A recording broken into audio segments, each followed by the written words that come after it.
Civils సాధించాలంటే ఏం చేయాలి? కమిట్మెంట్తో పనిచేస్తూ విద్యార్థికి కావాల్సిన లక్షణాలు ఏంటి, ఫిట్నెస్తో పాటు మైండ్ సెట్ ఎలా ఉండాలనే విషయాన్ని ఆయన నేర్పుతున్నారు. ఆయనే మేజర్ ఎస్పీఎస్ ఓబ్రాయ్ గారు.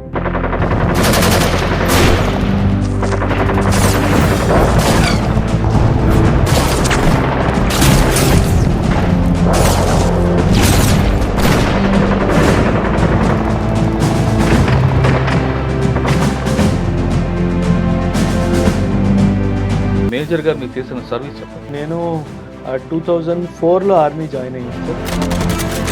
10+1 11 ఇయర్స్ ఆఫ్ టోటల్ నేను ఆర్మీలో సర్వీస్ చేశాను సార్. ఎక్కడ పనిచేస్తారండి? దాదాపు ప్రతి ఒక్క సరిహద్దుని చూసి. ట్రైనింగ్ ఎలా ఉంటుంది సార్? చాలా tough. Generally you enter the army as a boy, you exit as a man. SSB select అయిన వాడు is a true leader and he is a person who will never leave you in the heat of the battle. అందుకే చాలా పెద్ద tags. Rahul Dravid కానివ్వండి, అమితాబ్ బచ్చన్ కానివ్వండి, షారూక్ ఖాన్ కానివ్వండి, సియాచిన్లో కూడా service చేశాను సార్. -69 చూసి తట్టుకోగలిగింది మన బాడీ సార్. అంటే దేశ సేవ, ఆ దేవుడే తాపం. రాజస్థాన్ మైనస్ నుంచి +53. ఆ ట్యాంక్స్ మీద ఆమ్లెట్ వేసుకోవడం, ఆ ట్యాంక్స్ మీద చికెన్ ఫ్రై చేసుకోవడం, టచ్ చేస్తే ఇది వెళ్ళిపోతుంది, అంత వేడిగా. మీకు బాగా టఫెస్ట్ ఫైట్ అని చెప్పండి. ఒకరోజు మా మీద అంబుష్ జరిగింది. కాలువలో పడుకున్నాను, పైనుంచి బుల్లెట్స్ వెళ్తున్నాయి. దేవుడు ఉన్నాడు కాబట్టే బయటకు వచ్చాం. మన వాళ్ళు కూడా అటువైపు చేస్తుంటారు ఏమన్నా సర్జికల్ స్ట్రైక్స్? చాలా బ్యాట్ యాక్షన్ అంటారు సార్, బటాలియన్ యాక్షన్ టీమ్ అంటారు. రాత్రులు వచ్చి మనం ఒక సింగిల్ పోస్ట్ మీద అటాక్ చేసి వాళ్ళు తల నరికి తీసుకెళ్ళిపోయారు. వాళ్ళు 2 తీసుకెళ్లారు సార్, మేము 4 తీసుకెళ్ళాం. ఇన్స్టిట్యూట్ పెట్టాలి పిల్లలందరికీ, సివిల్స్కి ప్రిపేర్ చేయించాలని ఆలోచన ఎందుకు వచ్చింది? ఒక ఇన్స్టిట్యూట్కి వెళ్ళాను సార్ ఢిల్లీలో. అంటే ఎంత కమర్షియల్ అనిపించిందంటే, ఏం కావాలి, ఇది కావాలా, ఓకే 2.5 లక్షలు కట్టయి ఈ 4 బుక్కులు తీసుకో వెళ్ళిపో. ప్రతి చోట నేను చూసింది ఓన్లీ కమర్షియల్ యాంగిల్ మాత్రం. బట్ అక్కడ జరిగింది మాత్రం స్టూడెంట్స్కి అన్యాయం. ఫస్ట్ ఎక్కడ పెట్టారు? ఎంతమంది స్టూడెంట్స్తో స్టార్ట్ అయ్యారు? అశోక్ నగర్లో పెట్టాను సార్. ఫస్ట్ 2021 అయితే ఫౌండేషన్ క్లాసెస్ ఏమి చెప్పలేదు. ఎవరెవరు ఎక్కడ మోసపోయినా సరే వాళ్ళ ప్రిపరేషన్లో మైనస్ ఐడెంటిఫై చేసి దాన్ని ప్లస్గా మార్చారు. బోర్డు మీద పెన్ను పెట్టకుండా ఇన్స్టిట్యూట్ నడిపిన వాళ్ళు కూడా ఇప్పుడు కూడా ఉన్నారు. అంటే మీరు లక్షల స్టూడెంట్స్ తీసుకొని, నేను ఈ సబ్జెక్ట్ మీద యూట్యూబ్ వీడియో చేశాను, ఆ యూట్యూబ్ వీడియో చూసుకోండి. పిల్లలు ఎప్పుడు ఎక్సలెంట్గా పర్ఫామ్ చేస్తారంటే, సార్ చూస్తున్నారు, అటెండెన్స్ తీసుకోవడము, వాళ్ళకి మెసేజ్ పెట్టడము, ఇది ఎవరు చేయట్లేదు. అడ్మిషన్ తీసుకున్నాడా, సరే వచ్చాడా లేదా సంబంధం. ఇంకో విషయం సార్, నా వీడియో అయినా సరే, ఏ వీడియో అయినా సరే, వీడియో చూసి మాత్రము ఏ ఇన్స్టిట్యూట్ జాయిన్, ర్యాంకర్స్ని చూసి మాత్రం ఏ ఇన్స్టిట్యూట్ జాయిన్ సార్. అక్కడికి వెళ్ళాక అక్కడ టెస్ట్లు ఏం జరుగుతున్నాయి, షెడ్యూల్స్ ఎలా జరుగుతున్నాయి, అక్కడ పిల్లలతో మాట్లాడిన తర్వాతే డబ్బులు కట్టండి. మీ దగ్గర వచ్చిన వాళ్ళకి ప్లాన్ బి ఉండి రమ్మంటారా? లేదు, క్రియేట్ చేస్తాను. ఎందుకంటే వాళ్ళలో స్ట్రెంగ్త్ ఐడెంటిటీ, నేను గుడ్ రాయాలి, అది నాయి. కానీ చాలామంది ఢిల్లీ వెళ్తేనే సివిల్స్ అనుకునే వాళ్ళకి మీరు మెసేజ్, ఢిల్లీలో వాళ్ళకి ఏదైతే దొరుకుతుందో నేను హైదరాబాద్లో ఇస్తాను. That's my promise. As a soldier I'm making it. Any competitive ఎగ్జామ్కి ప్రిపేర్ అవుతున్నప్పుడు 4 విషయాల్ని పక్కాగా అవాయిడ్ చేయాలి sir. Crime, cinema, cricket, politics. ఈ 4 ఎవరైతే ప్రిపరేషన్ స్టేజ్లో అవాయిడ్ చేస్తారో ఎవ్వడు తన్ని ఆపు.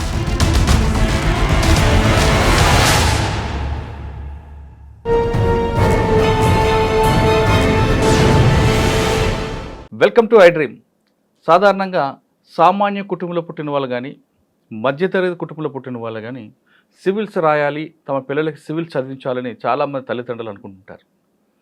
సివిల్స్ అనగానే కాన్వెంట్ చదువులో చదువుకోవాలి, లేదా బాగా డబ్బునింట్లో పుట్టాలి, లేదా ఢిల్లీ వెళ్ళి కోచింగ్ తీసుకుంటేనే సివిల్స్ సాధించవచ్చు అని చాలామందికి అపోహలు ఉన్నాయి. కానీ ఇటీవల మన రాష్ట్రంలో, తెలుగు రాష్ట్రాలు తీసుకుంటే చాలామంది యువతీ యువకులు కష్టపడి అంటే ప్రభుత్వ స్కూల్లో చదివిన తర్వాత కష్టపడి వాళ్ళే చాలామంది ర్యాంకులు సాధించారు. దాదాపు నాకు తెలిసి 20-30 మంది 2023 బ్యాచ్లో వచ్చారు. అయితే సివిల్ సాధించాలంటే ప్రతి వ్యక్తికి ఒక పట్టుదల, వాటితో పాటు వాళ్ళకి కమిట్మెంట్ ఉంటేనే అవుతుంది. కానీ అటువంటి వాళ్ళకి కాకుండా కొంతమంది మాకు ఎవరు సలహాలు ఇవ్వట్లేదు అని భావించే వాళ్ళకి ఇప్పుడు చాలామంది అకాడమీలు పెడుతున్నారు. అకాడమీ అనగానే కొంతమంది కార్పొరేట్ స్కూల్స్ చిన్నప్పటి నుంచే 6th క్లాస్ నుంచే IAS academy, IAS foundations course అంటూ రకరకాల ప్రకటనలు చేస్తూ ముందుకు తీసుకెళ్తారు. కానీ అక్కడికి వెళ్ళిన తర్వాత అసలు బేసిక్ సబ్జెక్ట్ లేకుండానే వాళ్ళకి ఐఏఎస్ అనేది లేదా సివిల్స్ గురించి చెప్తే వాళ్ళకి బుర్రకు ఎక్కకుండా చాలామంది ఫెయిల్స్ అయిపోతుంటారు. ప్రకటనలు చూసి మోసపోయి వెళ్తున్న వారు చాలామంది పిల్లలు చాలా కష్టాలు పడుతూ ఆ ట్రస్ట్ తట్టుకోలేక కొంతమంది ఆత్మహత్యలు చేసుకుంటుంటారు. అటువంటి కల్చర్ నుంచి బయటకు తీసుకురావాలని కొంతమంది ప్రొఫెషనల్గా అకాడమీలు పెడుతూ ఎవరైతే సివిల్స్ రాయాలి, ఆ గోల్ రీచ్ అవ్వాలనుకుంటున్నారో వాళ్ళందరికీ మంచి కోచింగ్ ఇస్తూ, కమర్షియల్గా కాకుండా కోచింగ్ ఇస్తూ వాళ్ళకి దేశ సర్వీస్ కోసం, దేశానికి సేవ చేయడం కోసం పంపిస్తున్నారు. అటువంటి అకాడమీలో ది బెస్ట్ అకాడమీ ఇప్పుడు మనకి మంచి అకాడమీ వస్తుంది. అకాడమీ పేరు మీకు తర్వాత రివీల్ చేస్తా. కానీ అకాడమీ ఉన్న దానికి CEO, చైర్మన్, ఫౌండర్ మాత్రం కమిట్మెంట్తో పనిచేస్తూ విద్యార్థికి కావాల్సిన లక్షణాలు ఏంటి, సివిల్స్ సాధించాలంటే ఏం చేయాలి, ఆ కమిట్మెంట్ గోల్ రీచ్ అవ్వాలంటే ఎంత పట్టుదల ఉండాలి, ఫిట్నెస్తో పాటు మైండ్ సెట్ ఎలా ఉండాలనే విషయాన్ని ఆయన నేర్పుతున్నారు. ఆయనే ఈ వారం మన గెస్ట్. పేరు మేజర్ SPS ఓబ్రాయ్ గారు. ఆయన అకాడమీ చాలా చక్కగా ఉంది. అకాడమీ పేరు ఆయనతో చెప్పించి ఆ పేరు ఎందుకు పెట్టాల్సి వచ్చిందో ఆయన నోటిదని విద్దాం. ఆయన అడిగి సివిల్స్ సాధించాల్సిన వారు ఎలాంటి కోర్స్ తీసుకోవాలి, అంటే కేవలం సివిల్స్ అంటే అందరిది ద్రాక్ష పండ, లేదు ఎవరైనా సాధించవచ్చా అనే విషయాన్ని ఆయన అడిగి తెలుసుకుందాం. సార్ నమస్తే. నమస్తే సార్. నమస్తే సార్. మీరు సాధారణంగా మీరు ఆర్మీ ఆఫీసర్. సార్. ఆర్మీ అనగానే డిసిప్లైన్, క్రమశిక్షణ, కమిట్మెంట్ ఎస్ అదంతా ఉంటుంది. ప్లస్ దేశం కోసం ఏదైనా చేయడానికి ముందుండే ఎస్ వాళ్ళు మీరు. ఎస్ పర్టికులర్గా మీ అనకూడదు, మీ సామాజిక వర్గం కూడా, కమ్యూనిటీ, ఎస్ ఆ కమ్యూనిటీ కూడా మిలిటరీ అనగానే ముందు గుర్తుకొచ్చేది Yes. మీ కమ్యూనిటీ. ఎస్ వాళ్ళు సరిహద్దులో అర్ధరాత్రి అపరాధం ఉండదు, Yes. ఫుడ్ గురించి ఆలోచించరు, అంత కమిట్మెంట్గా పనిచేస్తారు. సార్. ఆ డిసిప్లిన్ ఉన్న మీరు ఈ అకాడమీలోకి పెట్టడానికి రీజన్ ఏంటి? ఇక్కడికి వచ్చిన తర్వాత చాలామంది మీరు పెట్టిన ఏరియాలో అంత middle class people, above middle class కనిపిస్తుంటారు. వాళ్ళకి ఏ విధంగా మీరు మెంటర్గా చేస్తుంటారు? అంటే కేవలం ఫైనాన్షియల్ కాకుండా ఫిజికల్గా కానీ మెంటల్గా కానీ వాళ్ళు ఎలాగ మీరు దాన్ని తీసుకొస్తుంటారు? ఈ ప్రశ్నకు సమాధానం చెప్పే ముందు ఇటీవల కాలంలో కమర్షియల్ అయిపోతున్న ఈ కోచింగ్ సెంటర్లకి, పర్టికులర్గా 6వ క్లాసు నుంచే ఐఏఎస్ ఫౌండేషన్ కోర్సుని కొన్ని కార్పొరేట్ స్కూల్ ప్రకటనలకి, వాటికి మీరు ఇచ్చే సమాధానం ఏంటి? కొన్ని చూస్తుంటే కమర్షియల్గా తీసుకుంటూ ఒక ఇంటర్వ్యూ చేసుకొని ఆ అబ్బాయిని మా స్టూడెంట్ అంటూ కొంతమంది ఇన్స్టిట్యూషన్లో పెడుతున్నారు. సార్. వాళ్ళకి ఇచ్చే మెసేజ్ ఏంటి? ఈ ప్రశ్నకు సమాధానం చెప్పే ముందు ఓబ్రాయ్ గారి ఫ్యామిలీ బ్యాక్గ్రౌండ్ చెప్పండి. So I was born and brought up in Hyderabad sir. Actually మా అమ్మవారు Visakhapatnam. My dad was a naval officer sir. So they met in Vizag, they got married. That's how I can talk so fluently in Telugu. Telugu రావడానికి కారణం ఏంటంటే ఇంక మాతృభాష sir. అమ్మతో మాట్లాడే అమ్మ భాష. ఎస్, మాతృభాష కాబట్టి. మీరు ఒక క్వశ్చన్ అడిగారు సార్, ఈ అకాడమీ ఎందుకు వచ్చింది అని చెప్పేసి. నేను శ్రీలేఖ మ్యామ్ కలిసి పెట్టిన academy sir. Srilekha madam is the founder director sir. నేను అకాడమిక్ డైరెక్టర్గా ఉన్నాను, తను ఫౌండర్ డైరెక్టర్గా ఉన్నారు సార్. సార్, అకాడమీ గురించి మీరు రివీల్ చేసే ముందు ఒకసారి మీ ఫ్యామిలీ బ్యాక్గ్రౌండ్, మీరు మేజర్గా మీరు చేసిన సర్వీస్ చెప్పండి. సార్, నేను 2004లో ఆర్మీ జాయిన్ అయ్యాను సార్. సిడిఎస్ ఎగ్జామ్ పాస్ అయ్యి యూపీఎస్సీ కండక్ట్ చేస్తుంది సార్ సిడిఎస్ ఎగ్జామ్. ఈ ఎగ్జామ్ పాస్ అయ్యి 2004లో ఆర్మీ జాయిన్ అయ్యి 1 year బేసిక్ మిలిటరీ ట్రైనింగ్ చెన్నైలో చేశాను సార్. చెన్నైలో ట్రైనింగ్ అయిపోయాక ఒక 10 years I served in the army sir. So 10+1 11 years of total నేను ఆర్మీలో సర్వీస్ చేశాను సార్. పనిచేస్తారండి. నేను దాదాపు ప్రతి ఒక్క సరిహద్దుని చూశాను సార్. అంటే చైనా బార్డర్ కానివ్వండి, పాకిస్తాన్ బార్డర్ కానివ్వండి, మియాన్మార్ బార్డర్ కానివ్వండి, బంగ్లాదేశ్తో బార్డర్ కానివ్వండి, ప్రతి ఒక్క బార్డర్ నేను సర్వీస్ చేశాను. సార్, ఫస్ట్ పోస్టింగ్ ఎక్కడ ట్రైనింగ్? ఫస్ట్ జేఎండ్కే. సాధారణంగా ట్రైనింగ్ ఎలా ఉంటుంది సార్? చాలా టఫ్ సార్. జనరలీ యూత్లో ఒక అపోహ ఏంటంటే ఆర్మీ అంటే సూపర్ మ్యాన్ ఉండాలి, అది కాదు సార్. ఆర్మీకి కావాల్సింది ఫిజికల్ స్ట్రెంగ్త్ కాదు sir, mental strength. Never give up attitude కావాలి sir. At the time of joining basic physical test ఉంటుంది సార్, అది చాలా బేసిక్ సార్. అది గనక మీకుంటే మెంటల్ స్ట్రెంగ్త్ స్ట్రాంగ్ ఉంటే గనక దాని మీద ఫిజికల్ స్ట్రెంగ్త్ బిల్డప్ చేయాలి సార్. అచ్చా. సో అదే సిద్ధాంతం పట్టుకొని 1 year బేసిక్ మిలిటరీ ట్రైనింగ్స్లో ఆర్మీలో ఒక స్లోగన్ ఉంది sir, you enter the army as a boy, you exit as a man. ఒక అబ్బాయిని ఒక పురుషుడిలా మారుస్తుంది సార్ ఆర్మీ. సో అందులో క్రమశిక్షణ అవనివ్వండి, హెల్త్ పరంగా క్రమశిక్షణ అవనివ్వండి, ఆలోచించే విధానము, దేశ సేవ ఒక ఆలోచన, ఇవన్నీ చాలా చాలా సైంటిఫికల్గా ఇంగ్రేన్ చేస్తారు సార్ ప్రతి సార్ ఫస్ట్ మనం ఆర్మీలోకి వెళ్ళాలంటే బేసిక్ ట్రైనింగ్ ఏముంటుంది అంటే మనకి వాళ్ళ ఫిట్నెస్ కానీ సార్. ఆర్మీ సెలక్షన్ ఎలా ఉంటుంది sir army selection 2 stages sir. ఒకటి ఎన్డీఏ ద్వారా, ఒకటి సిడిఎస్ ద్వారా సార్.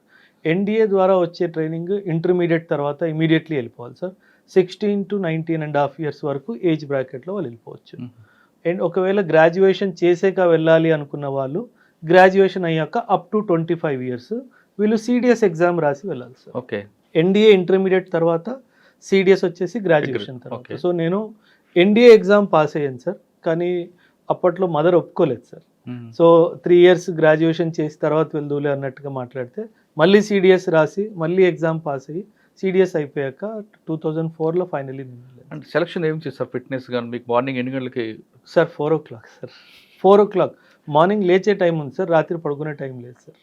ఒకసారి అదృష్టం బాగుంటే గంటన్నర దొరకవచ్చు సార్, ఒకసారి బాగాలేకపోతే ఆ టైం కూడా దొరకదు. మీరు ఇంటర్మీడియట్ దాని తర్వాత వెళ్ళారు కదండి, మీ అమ్మగారు వద్దన్నారు, ఆగిపోయారు, డిగ్రీ తర్వాత వెళ్ళారు. అవును సార్. సెలక్షన్కి వెళ్ళే ముందు కొంతమంది కోచింగ్ సెంటర్స్ ఉంటాయి ఆర్మీలో, సెలక్షన్ కోచింగ్ ఇవ్వబడి సార్ సార్ అవన్నీ నిజమే అంటారా?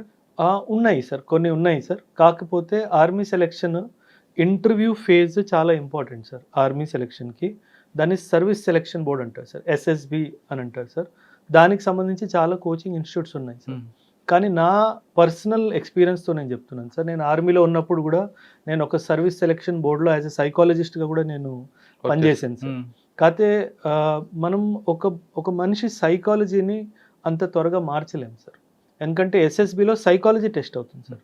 నువ్వు ఎలాంటి మనిషివి, నీ ఆలోచన తీరేంటి, ఏమైనా నెగటివ్ డైమెన్షన్స్ ఉన్నాయా, ఇవన్నీ చూస్తారు సార్. అది యూపీఎస్సీ ఇంటర్వ్యూకి ఎస్ఎస్బి ఇంటర్వ్యూకి చాలా తేడా ఉంది సార్. యూపీఎస్సీ ఇంటర్వ్యూ ఒక 40 నిమిషాల్లో అయిపోయింది సార్. ఎస్ఎస్బి ఇంటర్వ్యూ 6 days నడుస్తుంది. 6 days they will test your social skills, మీ మాట్లాడే విధానము, నువ్వు ఉండే విధానము, నువ్వు బ్యారెక్స్లో ఎలా ఉంటున్నావు, మాట్లాడే విధానము, నువ్వు బట్టలు వేసుకునే విధానము, నువ్వు ఆలోచించే విధానము, నీకు ఒక స్ట్రెస్ ఇస్తే నువ్వు దాన్ని ఫేస్ చేసే ధైర్యం ఉందా, వేరే వాడిని ముందు దోసేస్తావా, ఇవన్నీ 6 days మిమ్మల్ని పెట్టి. అందుకే అంటారు సార్ ఎస్ఎస్బి సెలెక్ట్ అయిన వాడు హీఈస్ అ ట్రూ లీడర్ అంటారు sir. He's a person who will never leave you in the heat of the battle. ఎప్పుడైనా సరే నీ కోసం పోరాడతాడు అన్నట్టుగా అంటారు. అందుకే చాలా పెద్ద ట్యాగ్ సార్. రాహుల్ ద్రావిడ్ కానివ్వండి, అమితాబ్ బచ్చన్ కానివ్వండి, షారూక్ ఖాన్ కానివ్వండి, వీళ్ళు అందరు కూడా ఎస్ఎస్బిలో రిజెక్ట్ అయ్యారు. సో ఆ లెవెల్ ఆఫ్ సెలెక్షన్ సార్. ఇప్పుడు ఇంటర్మీడియట్ చదివాను ఒక అబ్బాయి, ఆ అబ్బాయి అందులోకి వెళ్ళాలనుకుంటే సార్ ఎన్డీఏ ఎగ్జామ్ రాయాలి సార్. యూపీఎస్సీ రాయాలంటే ఏం చేయాలి సార్? బేసిక్ ఏం ఉండాలంటే ఇంటర్మీడియట్ సబ్జెక్ట్ చాలా లేదండి, more or less UPSC standard questions, in fact difficult than that. Mathematics చాలా వెయిటేజ్ ఉంటుంది సార్ ఎన్డీఏలో, English and maths, science subjects మీద చాలా వెయిటేజ్ ఉంటుంది సార్. అండ్ అలాగే జనరల్ నాలెడ్జ్ సబ్జెక్ట్స్ కూడా ఉంటాయి సార్. 2 సిడిఎస్లో కూడా అంతే సార్, ఎన్డీఏలో కూడా అంతే సార్. ఓకే. ఇందులో ఓవరాల్ టెస్ట్ అయిపోయింది అనుకోండి, next physical test. Physical test ఉంటుంది, followed by interview, followed by medicals. ఈ ఫిజికల్ టెస్ట్లో ఏం తీసుకుంటారు? చాలా ఉంటాయి సార్. అందులో ఇండివిజువల్ ఆబ్స్టకల్స్ ఉంటుంది, గ్రూప్ ఆబ్స్టకల్స్ అని ఉంటాయి, రన్నింగ్ రేస్ ఉంటాయి సార్.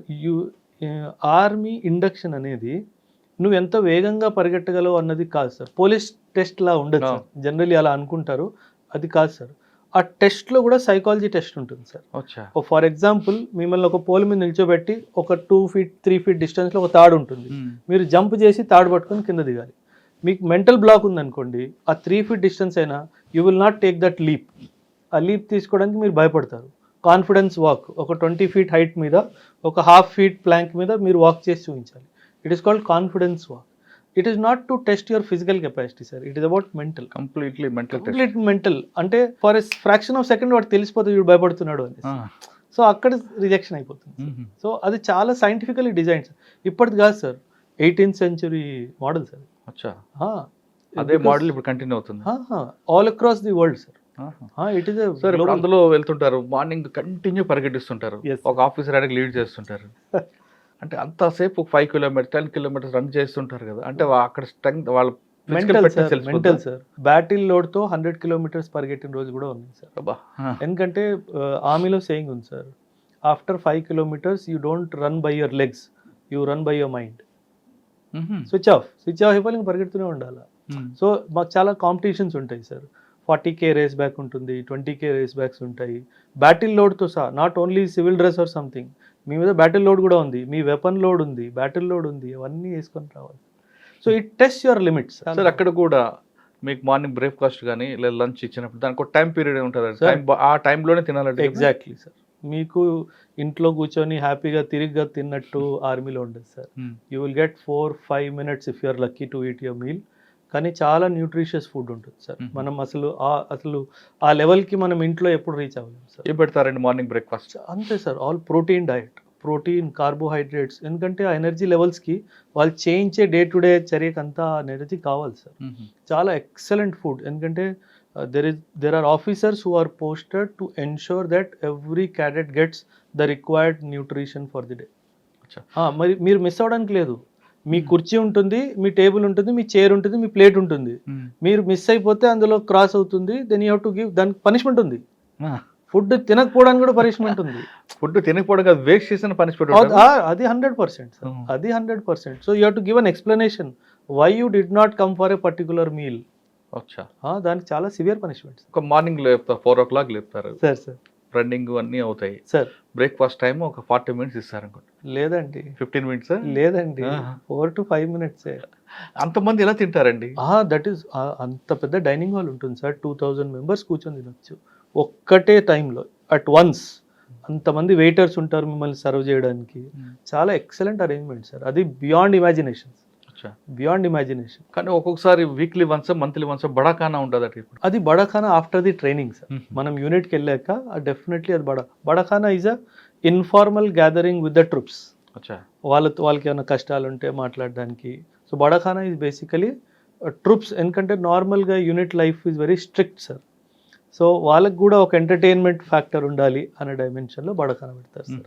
అది కూడా చాలా బాగుంటుంది sir. Barakhana was my favourite time. ఎందుకంటే వాళ్ళు సార్, ఆఫీసర్ అని మర్చిపోయి వాళ్ళ మనసులో ఉన్న మాట చెప్పుకుంటారు సార్. అది చాలా బాగుంటుంది. ట్రైనింగ్ అయిన తర్వాత ఫస్ట్ పోస్టింగ్ ఎక్కడ ఇస్తారండి? హవల్దార్ ఇస్తారా? డిపెండ్ సార్, మీకు ఏ రెజిమెంట్ అలాట్ అయిందో. ఇప్పుడు యూపీఎస్సీలో అలాగా ఐఏఎస్ వచ్చిందా, ఐపీఎస్ వచ్చిందా, అలాగా మీకు ఇన్ఫెంట్రీ వచ్చిందా, ఆర్టిలరీ వచ్చిందా, దాన్ని బట్టి ఆ ప్రజెంట్ ఆ యూనిట్ ఎక్కడుంది దాన్ని బట్టి కొందరికి ఫీల్డ్ వస్తుంది సార్, కొందరికి పీస్ వస్తుంది సార్. నేను 10 years సర్వీస్ చేశాను సార్. అదృష్టం దురదృష్టం తెలియదు కానీ ఆల్ 10 years ఫీల్డ్లోనే ఉన్నాను సార్. మీ దగ్గరకు వద్దాం. మీరు ట్రైనింగ్ అయింది సార్. ఫస్ట్ పోస్టింగ్ ఎక్కడ? ఫస్ట్ పోస్టింగ్ మానస్ బల్ అని చెప్పేసి యూఏవి బేస్ ఉంది సార్. అక్కడ నేను ఉన్నాను సార్. 18 months అక్కడ ఉన్నాను సార్. అక్కడ నుంచి మళ్ళీ రాజస్థాన్. ఒకసారి మన ఫస్ట్ పోస్టింగ్ వెళ్తే సార్, ఇక్కడ మీరు విశాఖపట్నంలో అంతా స్వెట్టింగ్ ఏరియా. అది మనకి నాది విశాఖపట్నం కాబట్టి మనం నిల్చున్నా కూర్చున్నా సమ్మర్లో అయినా మనకి స్వెట్ వస్తూనే ఉంటుంది. అటువంటి బాడీ మనకు అలవాటు అయిపోయింది. అవును, ఈ బాడీని తీసుకొని కంప్లీట్ గా మీరు అస్సలు కల్చరల్ షాక్ సార్. ఎందుకంటే అదొకటే కాదు సార్, నేను సియాచిన్ లో కూడా సర్వీస్ చేశాను సార్. -69 చూశాను సార్. తట్టుకోగలింది మన బాడీ సార్. అంటే దేశ సేవ సార్. ఆ దేవుడే కాపాడతాడు సార్. లిటరల్ గా ఫస్ట్ పోస్టింగ్ మీరు ఎక్కడికి వెళ్ళారు? లే ఎలాగుందండి అక్కడ?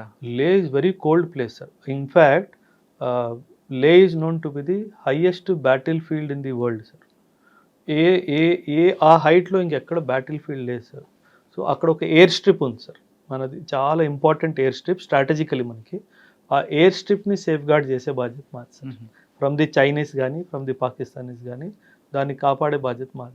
ఎందుకంటే నార్దర్న్ కమాండ్ జేఎండ్కేలో హై ఆల్టిట్యూడ్లో ఉన్న యూనిట్స్ అన్నిటికీ ఎక్విప్మెంట్ కానీ ఆర్మమెంట్ కానీ ఫుడ్ సప్లైస్ కానీ ఆ ఎయిర్ స్ట్రిప్స్ ద్వారానే వస్తుంది. అంటే base point. Base point. So అక్కడ మీరు వెళ్ళిన తర్వాత మీరు ఎవరు రిపోర్ట్ చేస్తారు అక్కడ? మా unit commanding officer sir. Unit commanding officer ఒక యూనిట్ ఇచ్చేస్తారు సార్. ఆ యూనిట్కి ఈ ఏరియా అంతా రెస్పాన్సిబిలిటీ మీదే అన్నట్టు ఇస్తారు సార్. సో మా యూనిట్ మీకు ఇచ్చిన రెస్పాన్సిబిలిటీ ఎన్ని కిలోమీటర్ ఉందండి? ఒక 29 kilometers స్ట్రెచ్ ఉంటుంది. 29 kilometers మీరు ఒక్కరేనా? నేను ఒక్కడిని కాదు సార్, మొత్తం battalion sir. 1200 to 1400 soldiers sir. 31 officers sir. 31 officers, అందులో నేను ఒక్కడిని. So it is a team effort sir. It is not that we are doing it all. ఇలాంటివి మీరు అడుగుతున్నవి కౌంటర్ ఇన్సర్జెన్సీలో, కౌంటర్ టెర్రరిస్ట్ ఆపరేషన్స్లో పోస్ట్ రెస్పాన్సిబిలిటీస్ ఉంటాయి. అచ్చా, అవి వేరే, అది వేరే విధానం. ఇక్కడ వెళ్ళారు, జాయిన్ అయ్యారు, ఇంటికి వెళ్ళాలి, అమ్మని చూడాలి అనిపించలేదా? సార్ చాలా ఉంటుంది సార్. జనరలీ అసలు మనం ఊహించలేము సార్. ఇప్పుడు మనము ఎవరితో మాట్లాడాలన్నా చూడాలన్నా ఫోన్ తీసుకొని వీడియో కాల్ చేసేస్తాం సార్. అక్కడ ఇవన్నీ లేవు సార్. ఫోన్ లేదు సార్, వీడియో కాల్ లేదు సార్. అంటే ఒక్కొక్కసారి శాటిలైట్ ఫోన్ కూడా పనిచేయదు సార్. అంటే మేము ఇంటి వాళ్ళతో మాట్లాడడానికి 8 నుంచి 10 కిలోమీటర్లు, కొండల్లో 8 నుంచి 10 అంటే ఇంటూ 4 వేసుకోండి సార్. అంటే 30 కిలోమీటర్లు నడిచి ఫోన్ చేసి మళ్ళీ తిరిగి వచ్చిన రోజులు కూడా ఉంది. ఎందుకంటే ఆ వ్యవస్థ లేదు సార్. అప్పట్లో లేదు, ఇప్పట్లో ఎలా ఉందో నాకు తెలియదు సార్. అచ్చా, అప్పట్లో అసలు లేదు. మీకు అక్కడ బాగా మెమరబుల్ ఇష్యూ చెప్పండి సార్. బాగా మెమరబుల్ అంటే మీరు అన్నట్టుగా వెదర్ సార్. నేను యాక్చువల్లీ ఏప్రిల్లో నేను జాయిన్ అయ్యాను sir. By the time November December వచ్చేసరికి ఇంకా నేను తట్టుకోలేకపోతున్నాను సార్. అయితే మా doctor, I was feeling not well, doctor దగ్గరికి వెళ్ళాను సార్. నాకు బీపీ ఏదో ఫ్లక్చువేట్ అవుతున్నట్టు అనిపిస్తుంది అని బీపీ చెక్ చేశాడు. అయితే నేను I don't take alcohol sir, నాకు అలవాటు లేదు సార్, ఎప్పుడు తీసుకోలేదు. సో హీ వాజ్ లైక్ అరే సర్దార్ दारू पी ले थोड़ा ठीक हो जाएगा. मैं सर दारू तो नहीं पीऊँगा, you give me medicine, I will take medicine. He said, don't worry, the divine power will protect you. That day sir, ఆ రోజు తర్వాత నేను సియాచిన్లో కూడా వెళ్ళాను, ఏనాడు చలేయలేదు సార్. ఆయన ఎందుకు అన్నాడో ఆ మాట నాకు తెలియదు, కానీ దేవుడే నీకు కాపాడుతాడని చెప్పాడు. ఎందుకంటే ఆ వెదర్లో ఆల్కహాల్ అన్నది it is a medicine sir. It will keep your body warm from inside. అయినా నేను తీసుకునేవాడిని కదా సార్. వైన్ కన్నా దేవుడిని నమ్మారు. అంతే సార్. ఓకే, ఎంతకాలం? 18 months ఉన్నారండి అక్కడ? 17 months వరకు. నెక్స్ట్ ట్రాన్స్ఫర్ ఎక్కడ వచ్చారు? రాజస్థాన్ సార్. కంప్లీట్ గా 53 సార్, మైనస్ నుంచి +53 సార్. మీరు ఆశ్చర్యపోతారు సార్. మాకు ఆమె ట్యాంక్స్ ఉంటాయి, ఆ ట్యాంక్స్ మీద ఆమ్లెట్ వేసుకోవడం, ఆ ట్యాంక్స్ మీద చికెన్ ఫ్రై చేసుకోవడం. మా ట్యాంక్ స్టవ్ సార్, అంత వేడి. మీరు టచ్ చేస్తే ఇది వెళ్ళిపోతుంది సార్, అంత వేడిగా ఉంటుంది tank. So that was a very different, quite opposite. ఇంకో గమ్మత్ ఉంది సార్. ఇది western most sector of the Indian army. Next posting eastern most సెక్టర్కి వెళ్ళాను. కంప్లీట్ రైన్ ఉంటుంది కంప్లీట్గా. అంటే నార్త్ నుంచి వెస్ట్కి వెళ్ళాను, వెస్ట్ నుంచి ఈస్ట్కి వెళ్ళాను. మీరు జాగ్రఫీ చదివినట్టయితే బ్రహ్మపుత్ర ఎక్కడైతే యూటర్న్ తీసుకొని ఇండియాలో ఎంటర్ అవుతుందో that is called Lohit valley sir. అక్కడ ఒక పోస్ట్ ఉంది, కిబుతూ పోస్ట్ అని చెప్పేసి. ఆ పోస్ట్ కమాండర్గా ఉన్నాను సార్. అంటే అండ్ అక్కడ బోర్డు కూడా ఉంటుంది, this is the eastern most road of India అని చెప్పేసి. అంటే వెస్ట్ నుంచి ఈస్ట్కి వెళ్ళాను, నార్త్ నుంచి వెస్ట్కి వెళ్ళాను. సో అలా ట్రయాంగిల్ ఫామ్ అనమాట. ఈ 3 ప్రాంతాలు పనిచేస్తారు కదా మీరు సార్. ఎక్కడ మీకు బాగా ఎంజాయ్ చేశారు? ఎంజాయ్మెంట్ అంటే ఇక్కడ బాగా పనిచేయాలి ఇంకా. అరుణాచల్ ప్రదేశ్ సార్. అరుణాచల్ ప్రదేశ్లో లోహిత్ వ్యాలీ. అప్పట్లో సార్, నేను ఎర్లీ 2000 విషయం నేను చెప్తున్నాను. మన రోడ్ ఇన్ఫ్రాస్ట్రక్చర్ కానీ అసలు ఏం లేదు సార్, అస్సలు ఏమీ లేదు సార్. అంటే ఒక్క బ్రిడ్జ్ గనక చైనీస్ వాళ్ళు కూల్చేస్తే మేము రిటర్న్ కూడా రావడానికి లేదు. సో ఆ పరిస్థితుల్లో మేము డ్యూటీ చేసాం సార్. అంటే మీరు టైర్కి చైన్లు కట్టేవాళ్ళం సార్. ఎందుకంటే జిప్సీ పైకి వెళ్తుంది, మళ్ళీ వెనక్కి వచ్చేస్తుంది, వెనక లోయ ఉంది సార్. సో టైర్లకి చైన్స్ కట్టిన తర్వాత కూడా జిప్సీలు వెళ్ళిపోయాయి సార్. అందుకే మాకు ఎప్పుడు డోర్ లాక్ రూల్ లేదు sir. Door has to be always open. ఆ లాకింగ్ మెకానిజం తీసేస్తారు సో దట్ ఇమీడియట్గా జంప్ చేయడానికి మనకు సులువుగా ఉంటుంది అనే డైమెన్షన్. అయినా చాలా సోల్జర్స్ని కోల్పోయాను సార్. సో అక్కడ అనిపించేది సార్, ఇక్కడ మనం చాలా డెవలప్ చేయాలి ఏరియాని, ఇన్ఫ్రాస్ట్రక్చరలీ అన్నట్టుగా. ఇప్పుడు జరుగుతుంది సార్. ఇప్పుడు చాలా ఆనందం వేస్తుంది అది చూస్తే, ఒక్కదాని తర్వాత ఒకటి జరుగుతుంది సార్. అయితే అక్కడ చాలా అనిపించేది. ఇన్ఫ్యాక్ట్ మీరు హిస్టరీ చదివితే కనుక 1962లో నేను పిల్లలు ఎవరైతే వింటున్నారో వాళ్ళకు కూడా చెప్తాను, there is a battle called battle of Walong, WALONG, battle of Walong. మన సోల్జర్స్ మన గవర్నమెంట్ నుంచి మీరు పోస్ట్ వదిలేయండి, తిరిగి వచ్చేయండి అని చెప్పిన తర్వాత కూడా వాళ్ళు వదిలేయకుండా లాస్ట్ మ్యాన్ లాస్ట్ బుల్లెట్ వరకు ఫైట్ చేశారు. ఆ ప్లేస్లో నిల్చుంటే అదొక తెలియలేని ఒక సైలెన్స్ ఉంది సార్ ఆ ప్లేస్లో. ఇప్పుడు కూడా అంతమంది అక్కడ ప్రాణం కోల్పోయి దేశ సరిహద్దుల్ని కాపాడారు సార్. సో అది చాలా బాగా టచింగ్, తెలియకుండానే అక్కడ చాలా బాగా సార్. Okay sir. సార్ మన ఫైరింగ్ మీకు ట్రైనింగ్ ఎక్కడ ఇస్తారు? అకాడమీలో కూడా ఉంటుంది సార్, యూనిట్లో కూడా రెగ్యులర్ ట్రైనింగ్ ఉంటుంది. ఎక్కడ అకాడమీ ఎక్కడ ఉంది? Academy Chennai sir, officers training అకాడమీలో బేసిక్ మిలిటరీ ట్రైనింగ్ ఉన్నప్పుడు కూడా ట్రైనింగ్ ఉంటుంది. అదే తర్వాత యూనిట్లో కూడా రెగ్యులర్గా firing training is a must sir. And as an officer, because firing మీద కంట్రోల్ పెట్టేదే మేము సార్, ఫైరింగ్ మీద సో దట్ ఈస్ వై మా ఫైరింగ్ స్టాండర్డ్స్ చాలా బాగుంటుంది సార్. సో ఈ 3 ప్రాంతాలు పనిచేస్తారు కదా, చేసినప్పుడు మీకు ఎప్పుడైనా మన టార్గెట్ ఎప్పుడైనా కనపడ్డారా, లేదా వాళ్ళతో ఎప్పుడైనా చాలా మంది సార్, అంటే మనకి సినిమాల్లో చూపినట్టుగా ఉండదు సార్ సినిమాలు. అందుకే నేను జనరలీ ఆర్మీ సంబంధించిన సినిమాలు నేను వెళ్ళను సార్, ఎందుకంటే అక్కడ జరిగేది ఒకటి, వీళ్ళు చూపించేది ఇంకోటి. నేచురల్గా ఆర్మీ కాదు, పోలీస్ కూడా వేరేగా చూపిస్తూ ఉంటారు. సో అలా ఏం లేదు సార్, చాలా ఫ్లాగ్ మీటింగ్స్ ఉంటాయి. అంటే ఇప్పుడు మీరు నేను ఎలా కూర్చొని మాట్లాడుతున్నామో అలా వాళ్ళ ఆర్మీ కమాండర్ వస్తారు, మేము కూర్చొని వితౌట్ వెపన్స్, బాబు ఈ ప్రాబ్లమ్స్ ఉన్నాయి, ఇక్కడ ఈ ప్రాబ్లమ్స్, వార్ లైక్ సిచ్యువేషన్ ఉన్నప్పుడు అప్పుడు ఎవడు దొరుకుతాడా అని చూస్తాం, కానీ నార్మల్ టైంలో మటుకు అలా ఉంటుంది. అంటే ఈ సినిమాలో చూపిస్తున్నట్లుగా మనం మీకు అడుగుతున్నా సార్ సరౌండింగ్ బార్డర్స్కి వచ్చేసరికి వాళ్ళు వస్తుంటారు, గ్రానైడ్ విసురుతుంటారు, ఇవన్నీ జరుగుతుంటాయి? లేదండి, లేదు. That only when the situation is bad, only when the war like situation is there, అప్పుడు ఇవన్నీ జరుగుతాయి తప్పితే నార్మల్ పీస్ టైంలో అంతగా ఏముంది. కానీ ఒక్కొక్కసారి మనకి ఆర్ఎస్ పురా పంజాబ్ లాంటి జమ్మూ కావచ్చు, ఇటువంటి సెక్టార్లు, పూంచ్ సెక్టార్, అవును సార్, ఈ సెక్టార్లో ఎక్కువగా గ్రానైడ్లు పడుతుంటాయి కదా అట్టుండి. అవును, అంటే ఇట్ ఈస్ మిస్చీఫ్ సార్. అంటే వాళ్ళు సార్, మనము పాకిస్తాన్ని అర్థం చేసుకోవాలి sir. Pakistan is a semi failed state sir, semi failed state కాబట్టి ఆ గవర్నమెంట్ కూడా కొన్ని విషయాల్లో ఆర్మీ మీద కంట్రోల్ వీక్ ఉంది sir.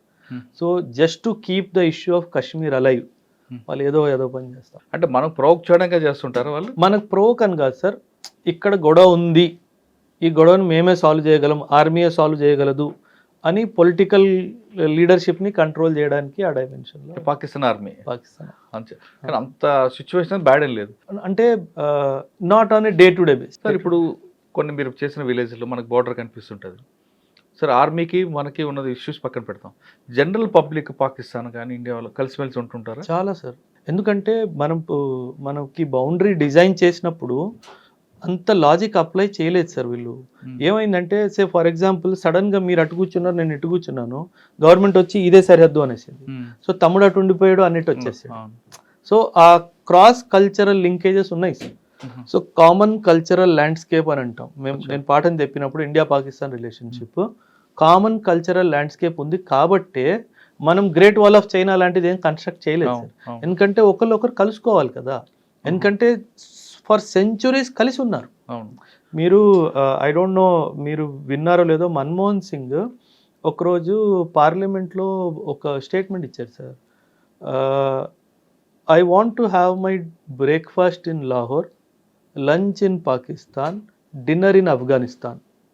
This is how my forefathers lived and this is how I want my children also to live.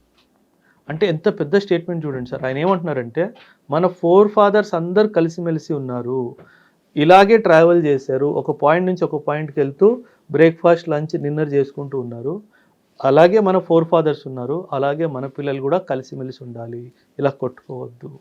చాలా పెద్ద statement sir. అవునండి, అంటే అటువంటి కల్చర్ కనిపిస్తుంటుందా మీకు? Cross culture. అక్కడ కూడా Punjab is one of the biggest state of Pakistan కదా sir. పార్టీషన్లో Punjab partition కదా అయింది సార్. అవును, కరెక్ట్. సో పంజాబ్ మీరు విజువల్ గా చూసారా ఎక్కడైనా పనిచేస్తున్న జాయింట్ గా కానీ? మన ఫుడ్ హ్యాబిట్స్ కానీ, డ్రెస్ హ్యాబిట్స్ కానీ, కల్చరల్ హ్యాబిట్స్ కానీ almost similar sir, almost similar. Language they use Punjabi is one of the most spoken language, Urdu is another language. అంటే వాళ్ళ రిలేషన్ కూడా అలాగే ఉందంటారా? Yes very much. అంటే ఓన్లీ ఆర్మీ మధ్యన వార్ ఇదంతే, పబ్లిక్ వార్ కాదు? లేదండి, సివిల్స్ వార్ కాదు అసలు, ఎప్పుడు లేదు సార్, ఎప్పుడు లేదు. They admire Indians like anything, because the kind of మనకు దొరికే లిబర్టీ, స్వేచ్ఛ వాళ్ళకి దొరకలేదు. సెకండ్ పోస్ట్ ఎక్కడికి వచ్చారండి? రాజస్థాన్ తర్వాత then north east, Arunachal Pradesh, దాని తర్వాత అస్సాంలో insurgency, north east insurgency fight చేసింది సార్. ఒక 3 years వరకు నార్త్ ఈస్ట్ ఉల్ఫా, NSCN వీళ్ళందరికీ మేము, NDFB బోడోస్, చాలా అంటే నా టఫెస్ట్ పోస్టింగ్ అంటే north east insurgency, because north east insurgents are very good in ambush. వాళ్ళు అటాక్ చేసే విధానం చాలా చాలా అక్యురేట్గా చేస్తారు సార్. సో అది తప్పించుకోవడం అన్నది చాలా చాలా. మీరు చెప్పిన అస్సాం, మేఘాలయ ఈ సార్. ప్రాంతంలో పనిచేస్తారు కదా, సార్. బోడో ఒకప్పుడు బోడో తీవ్రవాద- ఒకప్పుడు సార్, ఇప్పుడు లేదు. అవును సార్. వాళ్ళ అంబుష్ ఎలా చేసేవారంటే అంటే గెరిల్లా టైపా లేదా గొరిల్లా అంబుష్ సార్, ఆహా. Guerrilla ambush. అండ్ సార్ మనము వాళ్ళని ఎథనికల్గా చూస్తే they are fighting race sir. అచ్చా. వాళ్ళు ఫైట్ చేయడానికే పుట్టారు సార్. ఓహో, సో వాళ్ళకి అది న్యాచురల్గా ఉంది లోపల, అంటే ఒక ఆలోచించే తీరు ఆ జీన్స్ ఉంది.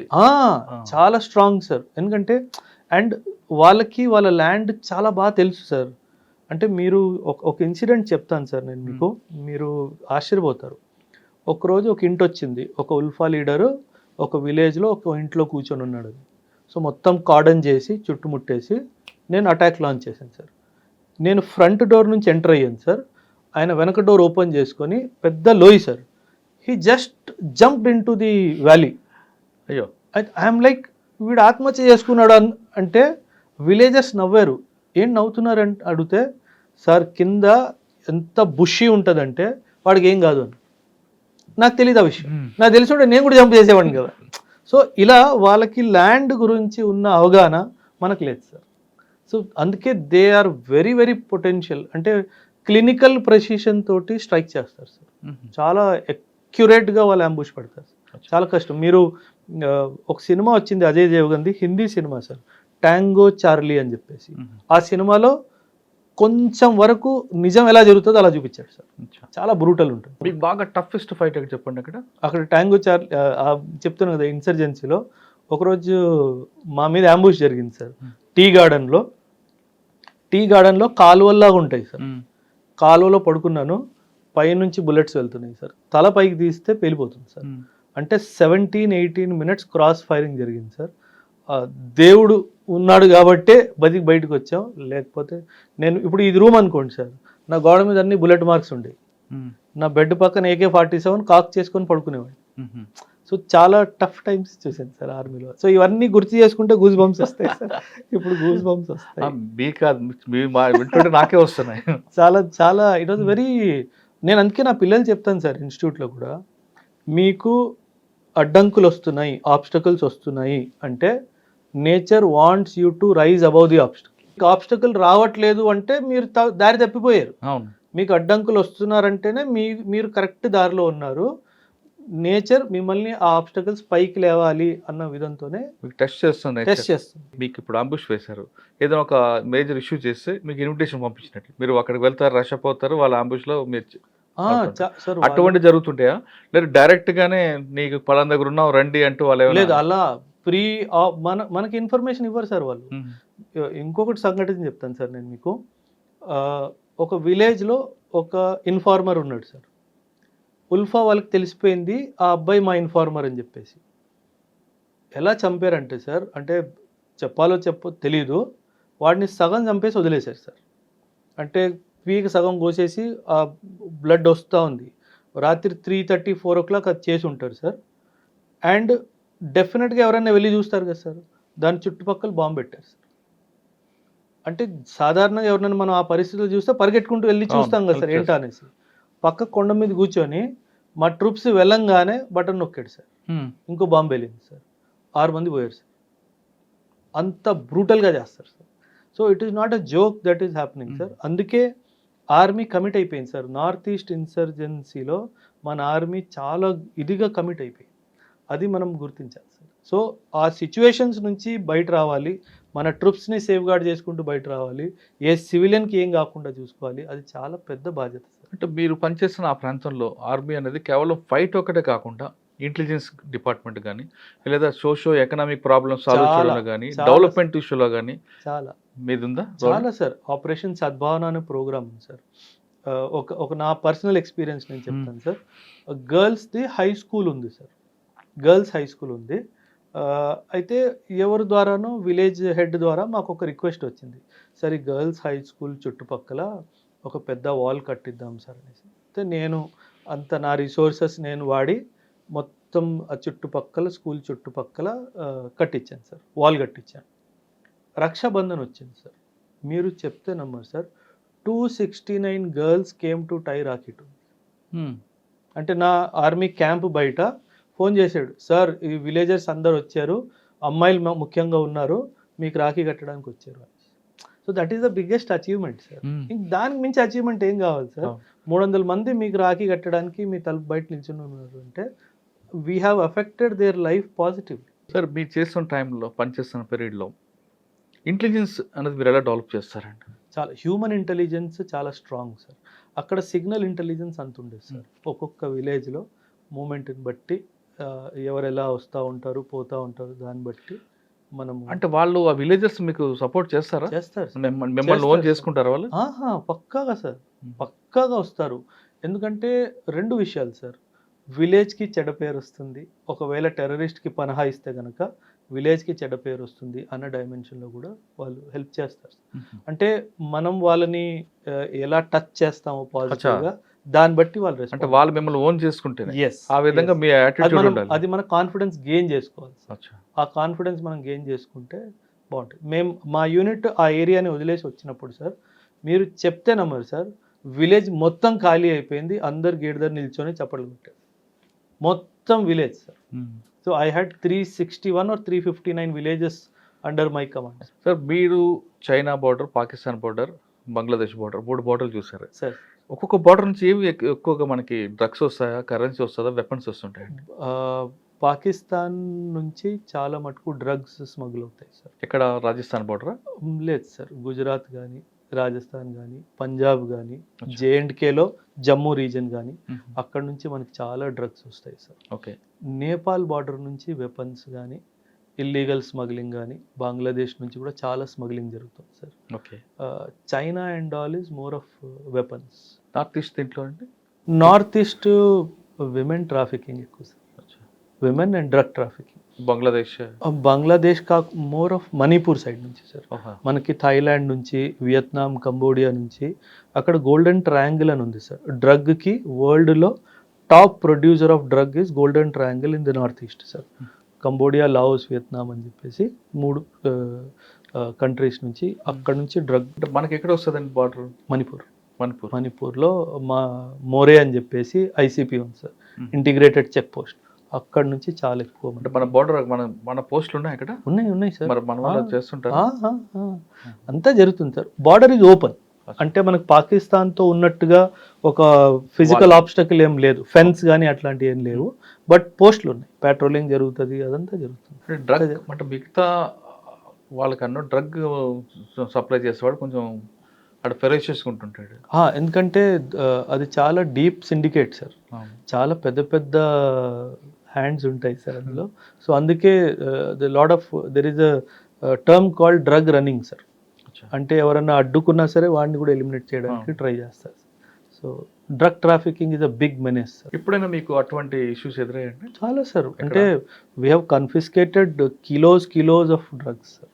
అంటే కాకపోతే పాకిస్తాన్ నుంచి వచ్చేది వేరు, ఇక్కడ నుంచి వచ్చేది వేరు, ఆ డైమెన్షన్. సార్ ఇంకా రాజస్థాన్ ప్లస్ గుజరాత్ అన్ని బార్డర్ నెక్స్ట్ ఎక్కడికి వచ్చారు పెళ్ళి అయిన తర్వాత?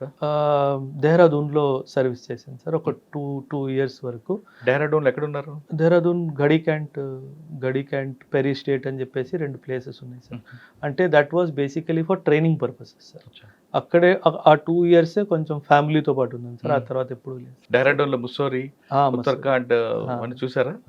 అక్కడ మనం ఫ్లవర్ వ్యాలీ ఉంటుంది. అవును సార్. చాలా beautiful location, flowers valley. Badrinath route వెళ్ళారా మీరు? చాలా బాగుంటుంది. అంటే సార్ ఆర్మీ మూవ్మెంట్ కి సివిలియన్ మూవ్మెంట్ కి చాలా తేడా ఉంది సార్. అంటే మా మూవ్మెంట్ అంత ఫ్రీగా యాజ్ ఎ సివిలియన్ గా ఉండదు సార్. చాలా పగడ్బందీతో జాగ్రత్తగా మూవ్మెంట్ చేయాలి. ఇక్కడ మీ మన టెంపుల్ కూడా ఉంటుందండి. ఉన్నాయి sir. In fact Gurudev Sahdev Tegh Bahadur Guru Tegh Bahadur. There is one famous temple called Nahan also sir. అది కూడా అక్కడే ఉంది, పౌంటా సాహిబ్ దగ్గర. చూసారు సార్ మీ కల్చర్లో సార్ ఇటువంటి పిల్గ్రిమ్స్ కానీ యాత్రగాలు వెళ్తున్నప్పుడు మధ్యలో లంగర్ పెట్టి ఫుడ్ పెట్టడం వెనక రీజన్ ఏంటండి? Service to humanities, service to God sir. ఇది సిక్కిజం ది ఒక basic principle. 3 principles sir Sikhism. Naam Japo, Kirat Karo, Vandke Chhako. These are the 3 principles. Naam Japo, దేవుడిని మర్చిపోవద్దు, దేవుడి పేరు తీసుకుంటూ ఉండాలి. Kirat Karo, do work, hard work. You will never find a sick person begging for food.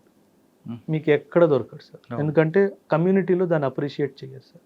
And Vandke Chhako is when you sit to eat you should have somebody to share the food with. So అది అక్కడ ఆ concept నుంచి లంగర్ అనే concept వచ్చింది sir. కానీ లంగర్ ఇంకో dimension ఏంటంటే it is like meeting of equal social status. రాజు అయినా ఒక పేద కుటుంబానికి చెందినోడైనా పక్క పక్కన కూర్చొని తినాలి.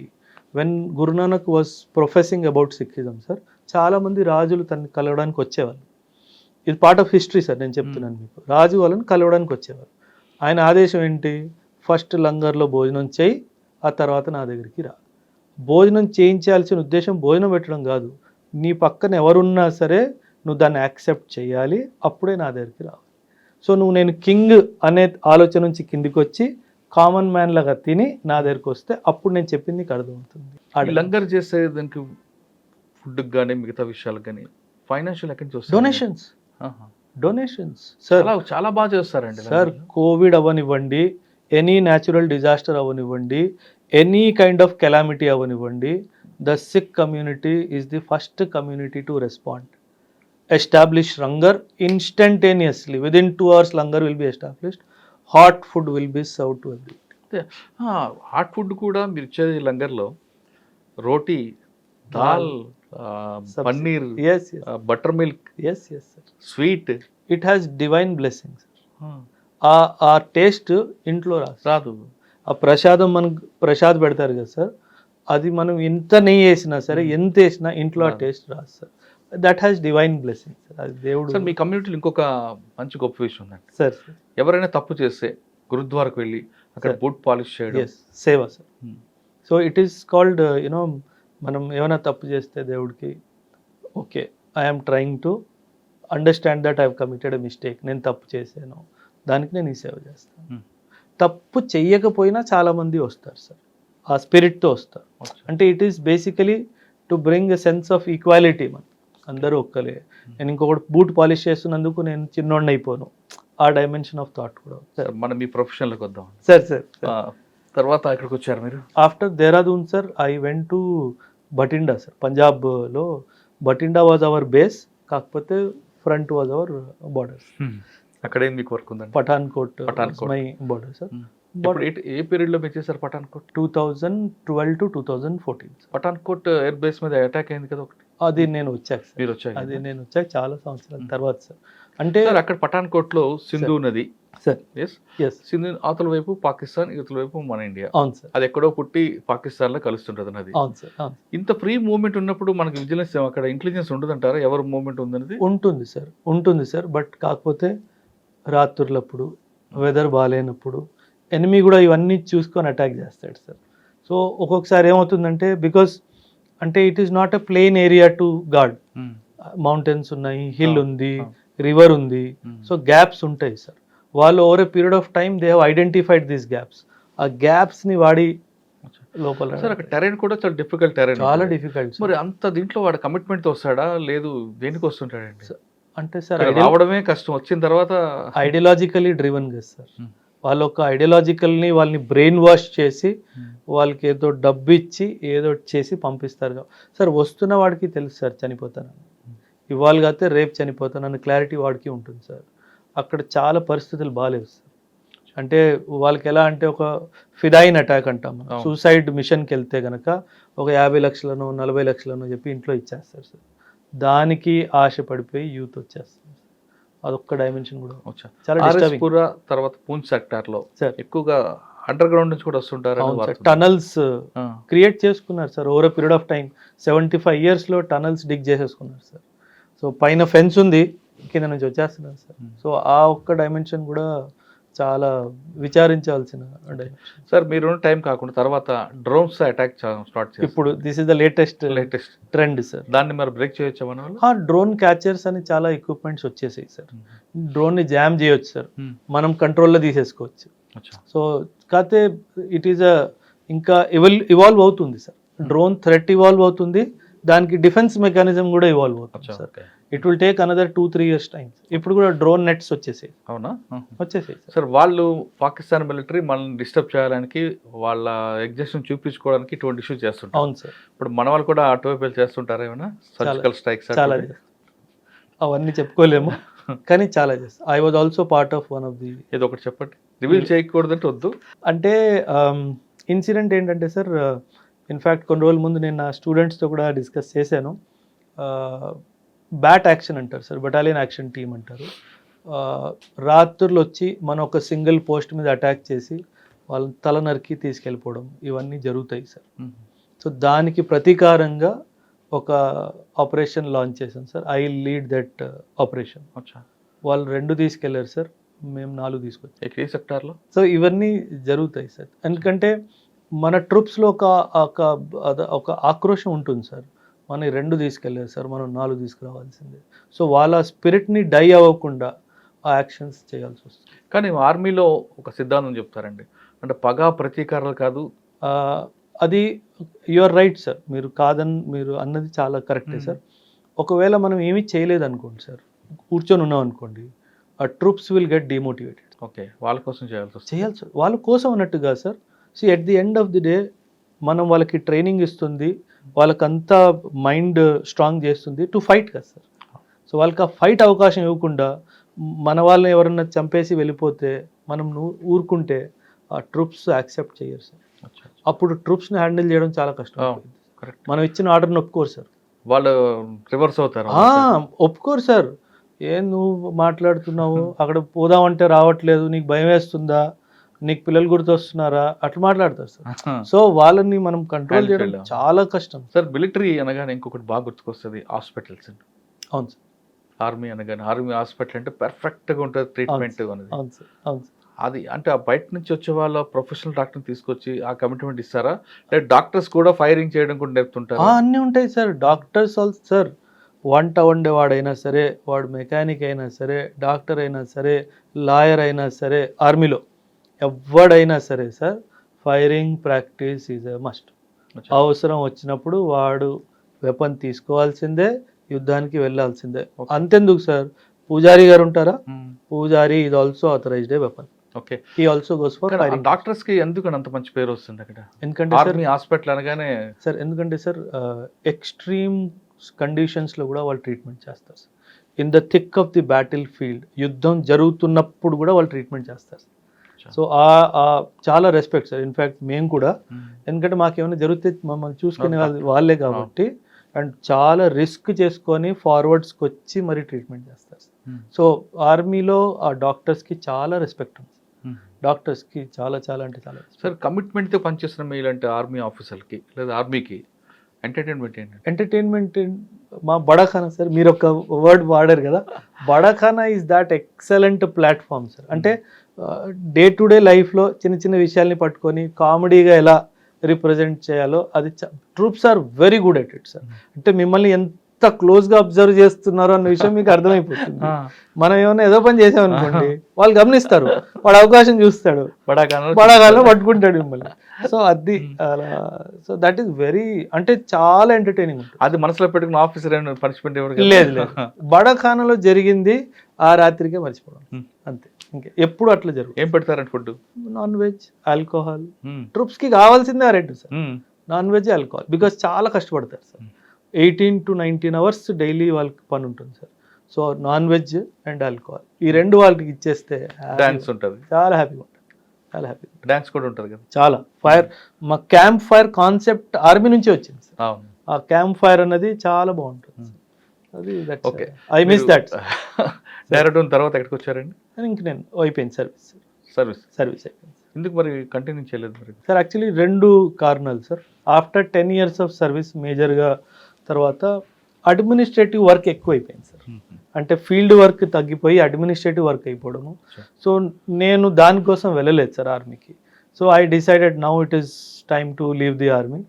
అండ్ కొంచెం అమ్మకు కూడా హెల్త్ బాగుండట్లేదు, సో ఎవరు చూసుకునేవారు లేరు అనుకొని ఇంకా 10 years తర్వాత వచ్చేసాను. 10 years తర్వాత ఎవరు చేసినా షార్ట్ సర్వీస్ సార్. నేను వెళ్ళింది షార్ట్ సర్వీస్ కాబట్టి నాకు ఆప్షన్ ఉంది సార్. 10 years తర్వాత పర్మనెంట్ కమిషన్ తీసుకునే ఆప్షన్ ఉంది. దాని తర్వాత పొడిగించుకోవాలనుకుంటే చేసుకోవచ్చు. 20 years కమిషన్ మొత్తం పర్మనెంట్ కమిషన్ తీసేసుకోవచ్చు సార్, అచ్చా కానీ నేను తీసుకోలేదు సార్. ఓకే నా అప్లికేషన్ ఫర్ వదిలేసి రావడానికి 3 సార్లు రిజెక్ట్ అయిపోయింది sir. I was doing very well, ఇంత బాగా చేసావు, కోర్సెస్లో అన్నిట్లో నువ్వు గోల్డ్ మెడలిస్ట్ ఉన్నావు, రిపోర్ట్స్ అన్నీ ఎక్సలెంట్గా ఉన్నాయి, ఎందుకు వదిలేస్తావు అనుకుంటున్నావు. సో నాకు నేను బేసిక్ ట్రైనింగ్లో ఉన్నప్పుడు ఎవరైతే ఇన్స్ట్రక్టర్ ఉన్నారో తనే మా డిసైడింగ్ ఆఫీసర్ అప్పుడు, వీడికి ఇవ్వాలా వద్దా అనేసి. ఫస్ట్ టైం అయితే అసలు వెళ్ళిన రోజే రిజెక్ట్ అయ్యి వచ్చేసింది. నేను అన్నాను ఏంటి ఇంత తొందరగా వచ్చేసింది, రిజెక్ట్ అయిపోయింది. అయితే నేను అప్పుడు ఆర్మీ ఇంటర్కామ్ కనెక్షన్స్ ఉంటాయి, మొబైల్స్ అప్పుడు అంత లేవు సార్. సో ఎవరు అంటే ఆయన ఆఫీసర్ పేరు చెప్పాడు, ఆహా ఎందుకు రిజెక్ట్ అయిందని నాకు అర్థమైపోయింది sir. Because he liked me very much as an officer and he wanted me to continue. But నాకు ఒక స్టేట్మెంట్ ఇచ్చాడు ఆయన, sir you are doing injustice to the country by leaving Oberoi. నాకు అది చాలా బాధ వేసింది సార్. అయితే అమ్మ కొంట్లో బాగాలేదు sir. So I would have lost my mother sir. నేను అప్పుడు రాకపోతే మాత్రం అమ్మ had cancer and all sir. చూసుకునే వాళ్ళు ఎవరు లేరు, ఉన్నారు సార్ ఇప్పుడు బాగున్నారు, పర్వాలేదు సూపర్ పర్వాలేదు సార్. సాధారణంగా ఆర్మీ ఆఫీసర్లు బయటకు వచ్చిన తర్వాత సార్ మంచి మంచి ప్రొఫెషనల్ ఉంటాయండి వాళ్ళు. అవును సార్. ఎక్స్ ఆర్మీ ఆఫీసర్ అనగానే చీఫ్ సెక్యూరిటీ ఆఫీసర్ అనుభవిస్తారు, లక్షల్లో జీతాలు ఉంటాయి సార్. నాకు ఓబరాయ్ హోటల్స్ వాళ్ళ ఆఫర్ వచ్చింది సార్ 2015లో, 66 lakhs ప్యాకేజ్ ఇస్తాను పర్ బెంగళూరులో హెడ్ ఆఫీస్లో ఉండాలి, manage all the Oberoi hotels in Asia Pacific. మరి అటువంటి కల్చర్, అటువంటి కార్పొరేట్ సెక్టర్ వదులుకొని ఇన్స్టిట్యూట్ పెట్టాలి, పిల్లలందరికీ సివిల్స్ ప్రిపేర్ చేయించాలని ఆలోచన ఎందుకు వచ్చింది సార్? ఎందుకు వచ్చింది అంటే సార్ 2011లో నేను కూడా సివిల్స్ రాశాను సార్. సో యాక్చువల్లీ 2008-9లో ఒకసారి ఢిల్లీ వెళ్ళడం జరిగింది సార్. నేను వన్ ఆఫ్ మై ఫ్రెండ్ని మీట్ అవ్వడానికి వెళ్ళాను. తను యూపీఎస్సీకి ప్రిపేర్ అవుతుంది అన్నట్టుగా ఒక ఇన్స్టిట్యూట్కి వెళ్ళాను సార్ ఢిల్లీలో. అది చాలా పెద్ద ఇన్స్టిట్యూట్ సార్, అందుకే పేరు తీసుకోవట్లేదు. కాకపోతే అంటే ఎంత కమర్షియల్ అనిపించిందంటే, మనం ఇప్పుడు రత్నదీప్కి వెళ్ళి సామాన్ అయినా కొనుక్కుంటాము సార్, అంటే బాస్కెట్లో వేసుకొని వచ్చి బిల్లు చేసుకొని బయటకు వస్తామా, అక్కడ కూడా అంతే సార్. ఏం కావాలి, ఇది కావాలా, ఓకే 2.5 లక్షలు కట్టయి ఈ 4 బుక్కులు తీసుకో వెలుగు. బ్యాచ్ ఎప్పుడు స్టార్ట్ అవుతుంది, 4 నెలల తర్వాత స్టార్ట్ అవుతుంది, 4 నెలల ముందు డబ్బులు తీసేసుకుంటాడు. అంటే మీరు ఎలా చెప్తారు, ఈ షెడ్యూల్ ఏంటి, ఆ ఫ్యాకల్టీ ఏంటి, అవన్నీ చెప్పే వాళ్ళకి టైము లేదు, ఏమీ లేదు సార్. ఏంటిది ఇంత కమర్షియల్గా ఉంది అని చెప్పేసి తను అడిగితే యూపీఎస్సీ అంతేరా అన్నట్టుగా మాట్లాడింది. 2010లో సార్ యూపీఎస్సీ వాళ్ళు ఒక limited competitive examination for IPS officers అన్నట్టుగా ఒక నోటిఫికేషన్ జారీ చేశారు సార్.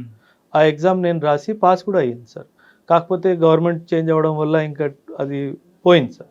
సో ఐపీఎస్ అపాయింట్మెంట్ వచ్చింది, జాయిన్ అవ్వాలి, రిజల్ట్ రిలీజ్ అయ్యింది, అంతా అయిపోయింది సార్. జాయినింగ్ ఇన్స్ట్రక్షన్స్కి ముందు దాన్ని for some government political reasons దాన్ని రద్దు చేశారు. సో దెన్ ఐ రియలైజ్డ్, అదైతే ఎవరైతే ఫ్రెండ్ ఉన్నారో తనే చెప్పారు, Oberoi if you have return the exam still did not get what you want, nature wants you to do something else. So అక్కడ నేను శ్రీ మేడంని కలవడము, మేము ఇద్దరం కలిసి ఒక ఆలోచన, because she is also victim of the same institute which I told.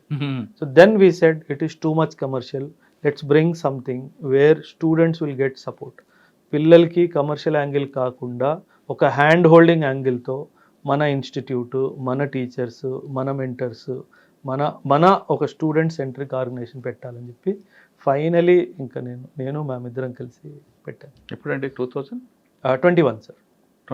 2021 2021 నేను 2014 నుంచి 2021-22 వరకు హైదరాబాద్లో ఉన్న ప్రతి ఆల్మోస్ట్ పెద్ద ఇన్స్టిట్యూట్స్లో నేను యాజ్ ఎ టీచర్ నేను వర్క్ చేశాను సార్. అంటే చెప్పకూడదు సార్, కానీ ప్రతి చోట నేను చూసింది ఓన్లీ కమర్షియల్ యాంగిల్ మాత్రమే. అంటే నేను ఒక ఇన్స్టిట్యూట్లో పనిచేసిన ఇన్స్టిట్యూట్ గురించి తప్పుగా మాట్లాడకూడదు, బట్ అక్కడ జరిగింది మాత్రం స్టూడెంట్స్కి అన్యాయమే సార్. ఎందుకంటే ఒక లెక్చర్కి 40 గంటలు టైం పడుతుంది సార్ అంటే 17 గంటల్లో కంప్లీట్ చేయి, 16 గంటల్లో కంప్లీట్ చేయి అన్న రోజు ఉన్నాయి సార్. అంటే మేము క్లాస్ తీసుకొని కిందికి వెళ్తున్నప్పుడు కౌన్సిలింగ్ డెస్క్ ఉండేది కదా, అది దాటుతుంటే మాకు చాలా లోపల నుంచి బాధేసేది సార్. వీళ్ళు కూడా రేపు మోసపోతారు వీళ్ళ దగ్గర అన్నట్టుగా. మీరే సబ్జెక్ట్ డీల్ చేశారు? నేను ఎకనామిక్స్ చెప్పేవాడిని sir. Internal security, international relations, ఈ 3-4 సబ్జెక్ట్, కరెంట్ అఫైర్స్ కూడా చాలా డెప్త్గా చెప్పాను. ఇప్పుడు ఎథిక్స్ అండ్ ఎస్ఏ సబ్జెక్ట్స్ కూడా నేను చెప్తాను సార్. సైకాలజీ కూడా చేస్తారా మీరు?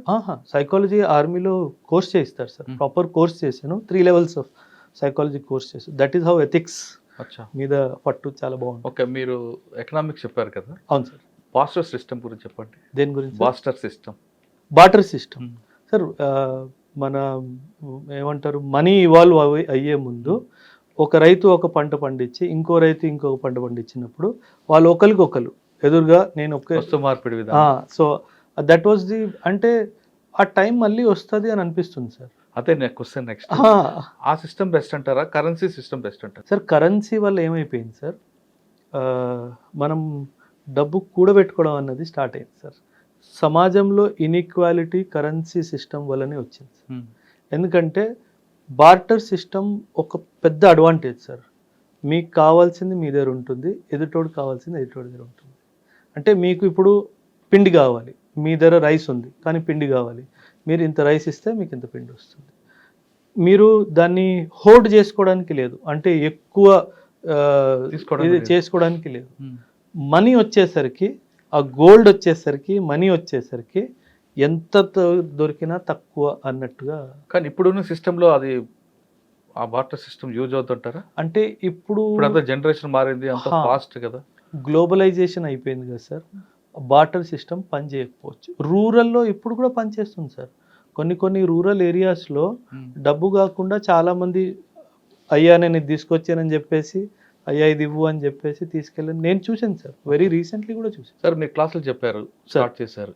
ఇన్స్టిట్యూషన్కి పెట్టాలనే ఆలోచన మీకు 2018లో 2018-19 నుంచి ఉంది సార్. 2021లో ఫైనలీ 21లో ఫస్ట్ ఎక్కడ పెట్టారు, ఎంతమంది స్టూడెంట్స్తో స్టార్ట్ అయింది? అశోక్ నగర్లో పెట్టాను సార్. ఫస్ట్ 2021 అయితే ఫౌండేషన్ క్లాసెస్ ఏం నేను చెప్పలేదు సార్. ఓన్లీ మెంటర్షిప్ పెట్టాను సార్. మెంటర్షిప్ అంటే ఏంటంటే సార్, కాన్సెప్ట్ ఎలా తీసుకొచ్చామంటే సార్, నేను చెప్పాను కదా చాలామంది పిల్లలు మోసపోతున్నారు అనేసి. సో ఎవరెవరు ఎక్కడ మోసపోయినా సరే వాళ్ళ ప్రిపరేషన్లో మైనస్ ఐడెంటిఫై చేసి దాన్ని ప్లస్గా మార్చడం. అది ఆన్సర్ రైటింగ్ అయి ఉండొచ్చు, ఒక సబ్జెక్టు పరంగా అయి ఉండొచ్చు, ప్రిలిమ్స్ అయి ఉండొచ్చు, ఆలోచన విధానం అయి ఉండొచ్చు. ఇవన్నీ మార్చడానికి ఒక సంవత్సరం ఓన్లీ మెంటర్షిప్ నడిపేది సార్. నాకు చాలామంది పిల్లలు వచ్చారు సార్ దానికి. ఎందుకంటే ప్రతి ఒక్కరు మోసపోయారు సార్.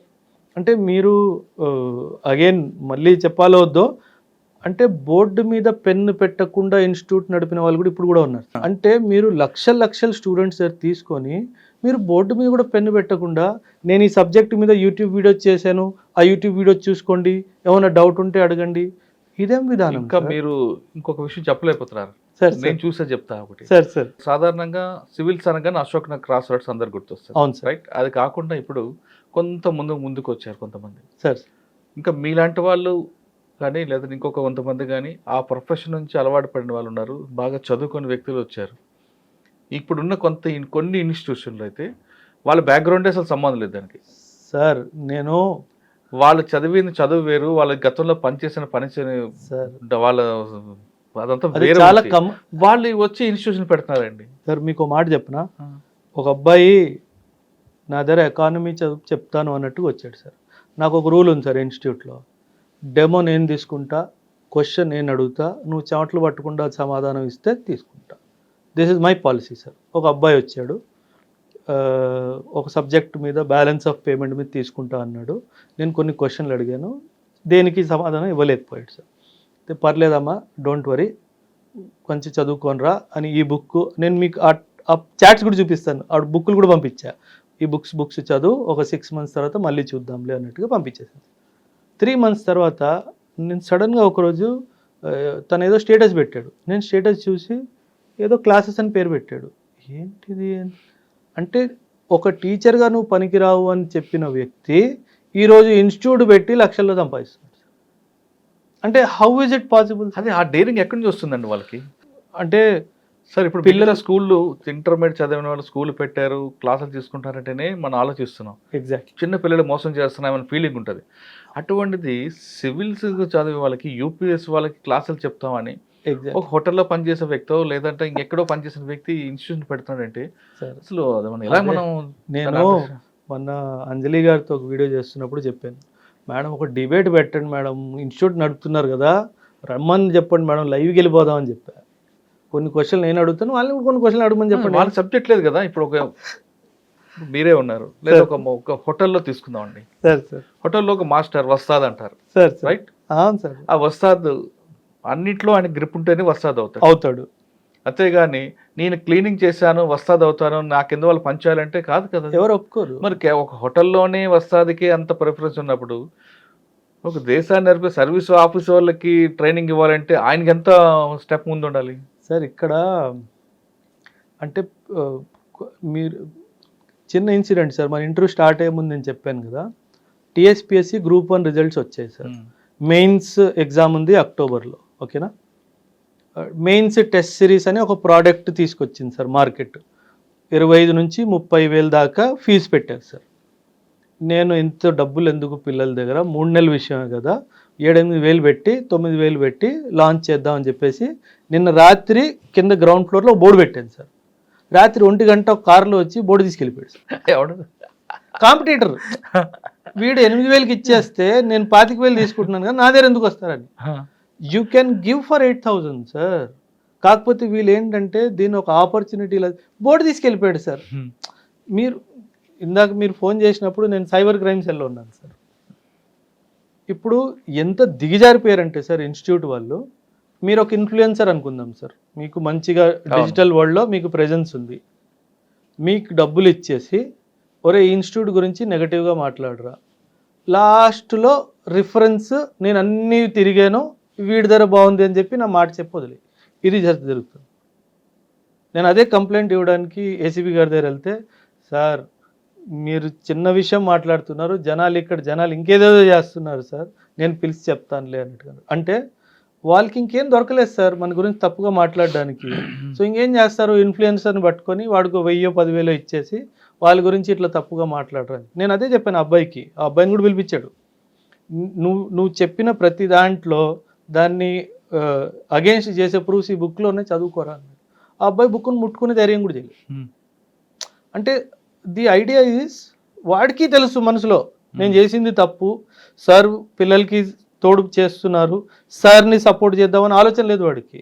ఒకడు డబ్బులు ఇచ్చాడు కాబట్టి సార్ గురించి తప్పుగా మాట్లాడాలి, ఇన్స్టిట్యూట్ గురించి తప్పు, ఇదే జరుగుతుంది సార్. అంతెందుకు సార్, మీరు ఒక ఫ్యామిలీ, మీరు మీ అబ్బాయినో అమ్మాయిని తీసుకొని ఇన్స్టిట్యూట్కి వచ్చారు. వీళ్ళు ఏం చేస్తారు తెలుసా, ఇన్స్టిట్యూట్ 2nd ఫ్లోర్లో ఉంది సార్, వీళ్ళు ఏం చేస్తారు, ఒక మనిషిని కింద గ్రౌండ్ ఫ్లోర్లో నిల్చోబెడతారు. వాడు ఏం చేస్తాడు, మీరు కింద దిగంగానే సార్ అంత చెప్పారు, ₹1,00,000 చెప్పారా, పదండి సార్ నేను 60,000 ఇప్పిస్తానని చెప్పేసి తీసుకెళ్ళిపోతాను. అంటే అక్కడ బ్రోకర్ ఉంటాడు. అంటే చాలా దిగజారిపోయారు సార్. అంటే ఏం చేస్తున్నారో ఇవన్నీ కెమెరాలో చెప్తే బాగోదు సార్. ఓకే సార్, ఇప్పుడు మీరు మీ ఇన్స్టిట్యూట్స్ పెట్టారు, ఫస్ట్ బ్యాచ్ స్టార్ట్ అయింది, ఇప్పుడు ఎన్నో బ్యాచ్ ఉందండి? ఇది ఇప్పుడు జూలై స్టార్ట్ అవుతే 10th బ్యాచ్ సార్. జూలై 29వ తారీఖుని ఒక బ్యాచ్ కి ఎంత స్ట్రెంగ్త్ వస్తుంది? 60 to 80. Okay, 60 to 80. ఇప్పుడున్న బ్యాచ్లో మీకు ది బెస్ట్ బ్యాచ్ ఎప్పుడు వచ్చింది? ఈ సంవత్సరం ఏప్రిల్ బ్యాచ్ సార్, ఇంకా జరుగుతుంది. ఇన్ఫ్యాక్ట్ నిన్నే నేను మ్యామ్తో డిస్కస్ చేస్తున్నాను. పిల్లలు ఒక్కొక్కసారి అలా వస్తుంది సార్, అంటే ఫ్రెష్ పిల్లలు, వాళ్ళకి ఏ అవగాహన లేదు యూపీఎస్సీ సంబంధించి, 3 నెలలు అవుతుంది. అంటే ఎకానమిక్ క్లాసెస్ జరుగుతున్నాయి సార్, అంటే కర్వ్స్ మీద, లారెన్స్ కర్వ్ అంటే ఏంటి, గినీ కోఎఫిషియంట్ కర్వ్ అంటే ఏంటి, పిల్లలు ఎంత బ్రహ్మాండంగా రాశారు తెలుసా. And I'm like surprised. నాకు చిన్న డౌట్ వచ్చింది సార్, ఒక అమ్మాయిని కూడా పిలిపించి లారెన్స్ కర్వ్ గురించి చెప్పమ్మా అంటే ఎలా రాసిందో అలా చెప్పింది. నాకు డౌట్ ఏమొచ్చింది, ఫోన్లో ఇద్దాం అన్న డైమెన్షన్తో పిలిపించాను సార్. Excellent sir. ఇలాంటి పిల్లలు ఎప్పుడు ఎక్సలెంట్గా పర్ఫామ్ చేస్తారంటే, సార్ చూస్తున్నారు, రాకపోతే అటెండెన్స్ తీసుకోవడము, వాళ్ళకి మెసేజ్ పెట్టడము, టెస్ట్ రాయలేదు, ఎందుకు రాయలేదు, ఇప్పుడు ఎవరన్నా ఊరికి వెళ్ళాలి, అప్లికేషన్ పెట్టాలి, ఊరికి వెళ్తున్నాను 3 రోజుల్లో తిరిగి వస్తాను, ఇది ఎవరు చెయ్యట్లేదు సార్. అడ్మిషన్ తీసుకున్నాడా, సరే, వచ్చాడా లేదా సంబంధం లేదు సార్. అండ్ ఇంకో విషయం సార్, మీరు అడిగారు కాబట్టి చెప్తున్నాను, నా వీడియో అయినా సరే, ఏ వీడియో అయినా సరే, వీడియో చూసి మాత్రము ఏ ఇన్స్టిట్యూట్ జాయిన్ అవ్వద్దు సార్.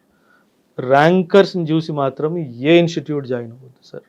అక్కడికి వెళ్ళాక అక్కడ టెస్ట్లు ఏం జరుగుతున్నాయి, షెడ్యూల్స్ ఎలా జరుగుతున్నాయి, స్టూడెంట్స్తో ఫ్యాకల్టీ స్టూడెంట్స్తో మాట్లాడుతున్నారా లేదా, ఆ జరిగిన టెస్ట్ కరెక్షన్ జరుగుతుందా లేదా, కరెక్షన్ బట్టి ఫీడ్బ్యాక్ ఉందా లేదా, ఇంప్రూవ్మెంట్ ఉందా లేదా, అక్కడ పిల్లలతో మాట్లాడిన తర్వాతే డబ్బులు కట్టండి.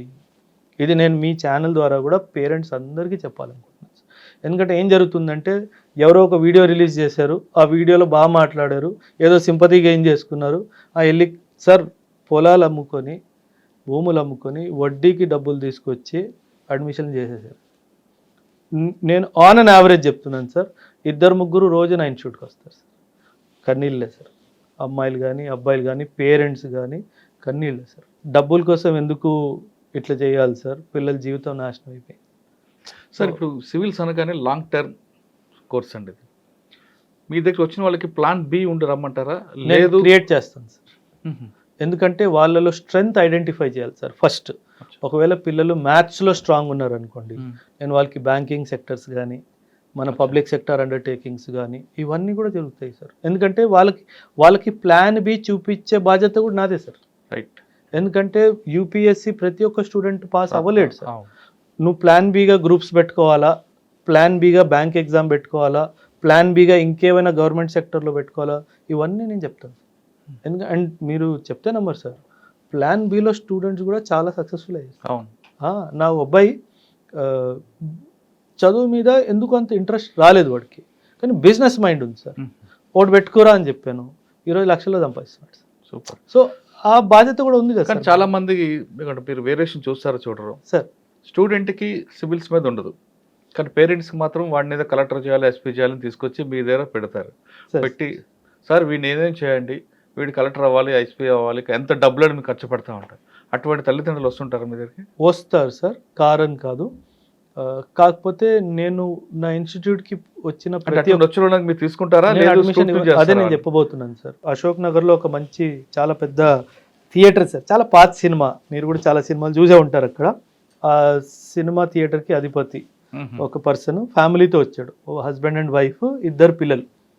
నేను కౌన్సిలింగ్ చేస్తున్నాను సార్, పిల్లలు అటు ఇటు చూస్తున్నారు, ఇంట్రెస్ట్ లేదు. ఐఫోన్లు ఉన్నాయి, ఐవాచ్లు ఉన్నాయి, ఇంకెందుకు చదువుతారు సార్ వాళ్ళు? సో పిల్లల్ని ఒకసారి బయటికి వెళ్ళమని చెప్పేసి పేరెంట్స్ 2కి చెప్పాను, వాళ్ళకి ఇంట్రెస్ట్ లేదమ్మా, ఫోర్స్ చేయకండి. ఒక్కసారి అప్పుడు మేడం ఏమన్నారంటే, సార్ మా హస్బెండ్ 1 నిమిషం బయట పంపిస్తారా అన్నట్టుగా నాతో రిక్వెస్ట్ చేసి ఆయన్ని కూడా రిక్వెస్ట్ చేస్తాను. తను ఏమన్నారు తెలుసా సార్, డబ్బులు ఉన్నాయి సార్, డబ్బులు లేవని కాదు, హస్బెండ్ కూడా పెద్దగా ఏం చదువుకోలేదు, కానీ నేను వచ్చిన కుటుంబం చాలా చదువుకున్నవాళ్ళు సార్, నా పిల్లలు చదువుకొని ఏమన్నా హోదాలో ఉండాలి అని నా ఆశ సార్, దానికే తీసుకొచ్చాను అన్నట్టు చెప్పారు. తను బలవంతం చేస్తే వాళ్ళ అబ్బాయిని ఒక 10 రోజులు పంపించండి అమ్మా, 10 రోజులు కంటిన్యూ అయితే దాని తర్వాత పేమెంట్ చూసుకుందాం అన్నట్టుగా అన్నాను సార్. 2 రోజులు వచ్చాడు సార్, 3వ రోజు రాలేదు. సో నేను తలుచుకుంటే వాళ్ళిద్దరు డబ్బులు తీసుకొని వస్తారండి, నాకు సంబంధం లేదని అనవచ్చు సార్. కాకపోతే చాలా సార్లు నేను రిజెక్ట్ చేసింది సార్. మీ దగ్గరకు వచ్చిన స్టూడెంట్స్లో ప్రిలిమ్స్ పాస్ అయ్యారు అనుకోండి, వాళ్ళకి మెయిన్స్ సంబంధించినంత టఫ్ ఇచ్చుకుంటూ వాళ్ళకి బాగా మోటివేషన్ చేస్తారు. మెయిన్స్ కూడా అయ్యారు అనుకోండి, ఇంటర్వ్యూ మాక్ ఇంటర్వ్యూలు పెడుతూ వాళ్ళకి లాస్ట్ వరకు మీరు సపోర్ట్ చేస్తారు. ప్రిలిమ్స్లోనే పోయిన వాళ్ళకి ఏం చెప్తారు? Mentorship program sir. అక్కడే నేను సార్ నేను మీరు చెప్తే నమ్మరు సార్, పాస్ అయిన పిల్లల్ని నేను పట్టించుకోను సార్, నేను ఫెయిల్ అయిన పిల్లల్ని పట్టించుకుంటాను. నా గ్యాంగే వాళ్ళు సార్. ఎందుకంటే పాస్ అయిన వాడు పాస్ అయిపోతాడు సార్, ఫెయిల్ అయిన వాడిని పాస్ చేయించాలి సార్, అక్కడే కదా కిక్ వచ్చేది. నేను ఐ ఆల్వేస్ టెల్, గోల్డ్ని డైమండ్ చేయడంలో కిక్ లేదు సార్, స్టోన్ని డైమండ్ చేయాలి. అంటే వాడు చదవట్లేదు ఎంత చెప్పినా అది ఐడెంటిఫై చేసి వాడిని మోటివేట్ చేసి బుక్స్లో తీసుకొని రావాలా, అప్పుడు రిజల్ట్ వస్తుంది సార్. అది దట్ విల్ గివ్. అంటే పిల్లలు నా దగ్గర విలేజ్ బ్యాక్గ్రౌండ్ రా సార్, అసలు ఏమీ తెలీదు, ఒక సెంటెన్స్ గ్రామటికల్ మిస్టేక్ లేకుండా రాయడం తెలీదు, వాళ్ళు ఆన్సర్ రాయాలి, నేను గుడ్ రాయాలి, అది నా ఏం sir. So that gives the kick.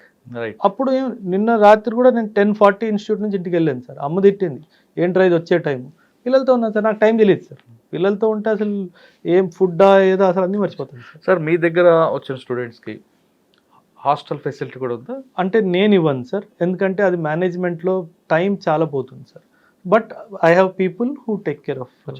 మీ దగ్గరకు వచ్చిన వాళ్ళకి అంటే ఓన్లీ క్లాసులు తీసుకుంటారా, మెటీరియల్ కూడా మీరు సప్లై చేస్తారు? మొత్తం సార్, మీరు class notes, class handouts, daily current affairs, study material, mains answer writing support అన్నీ నేనే చేస్తాను సార్.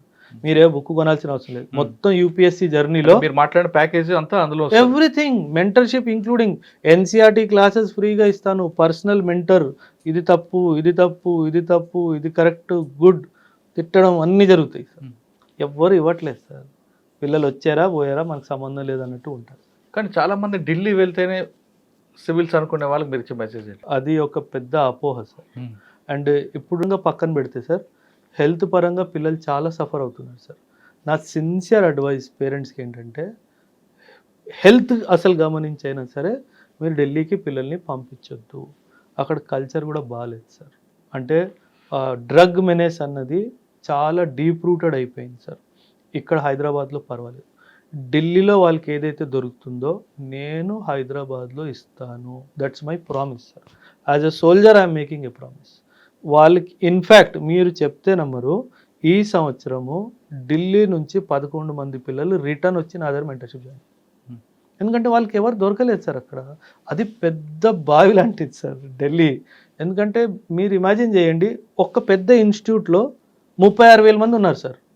36,000 స్టూడెంట్స్. ఒక క్లాస్ రూమ్లో 800 మంది, 800 students in one class room. Interaction ఏది? సో అది జరగదు సార్, క్వాలిటీ రాదు sir.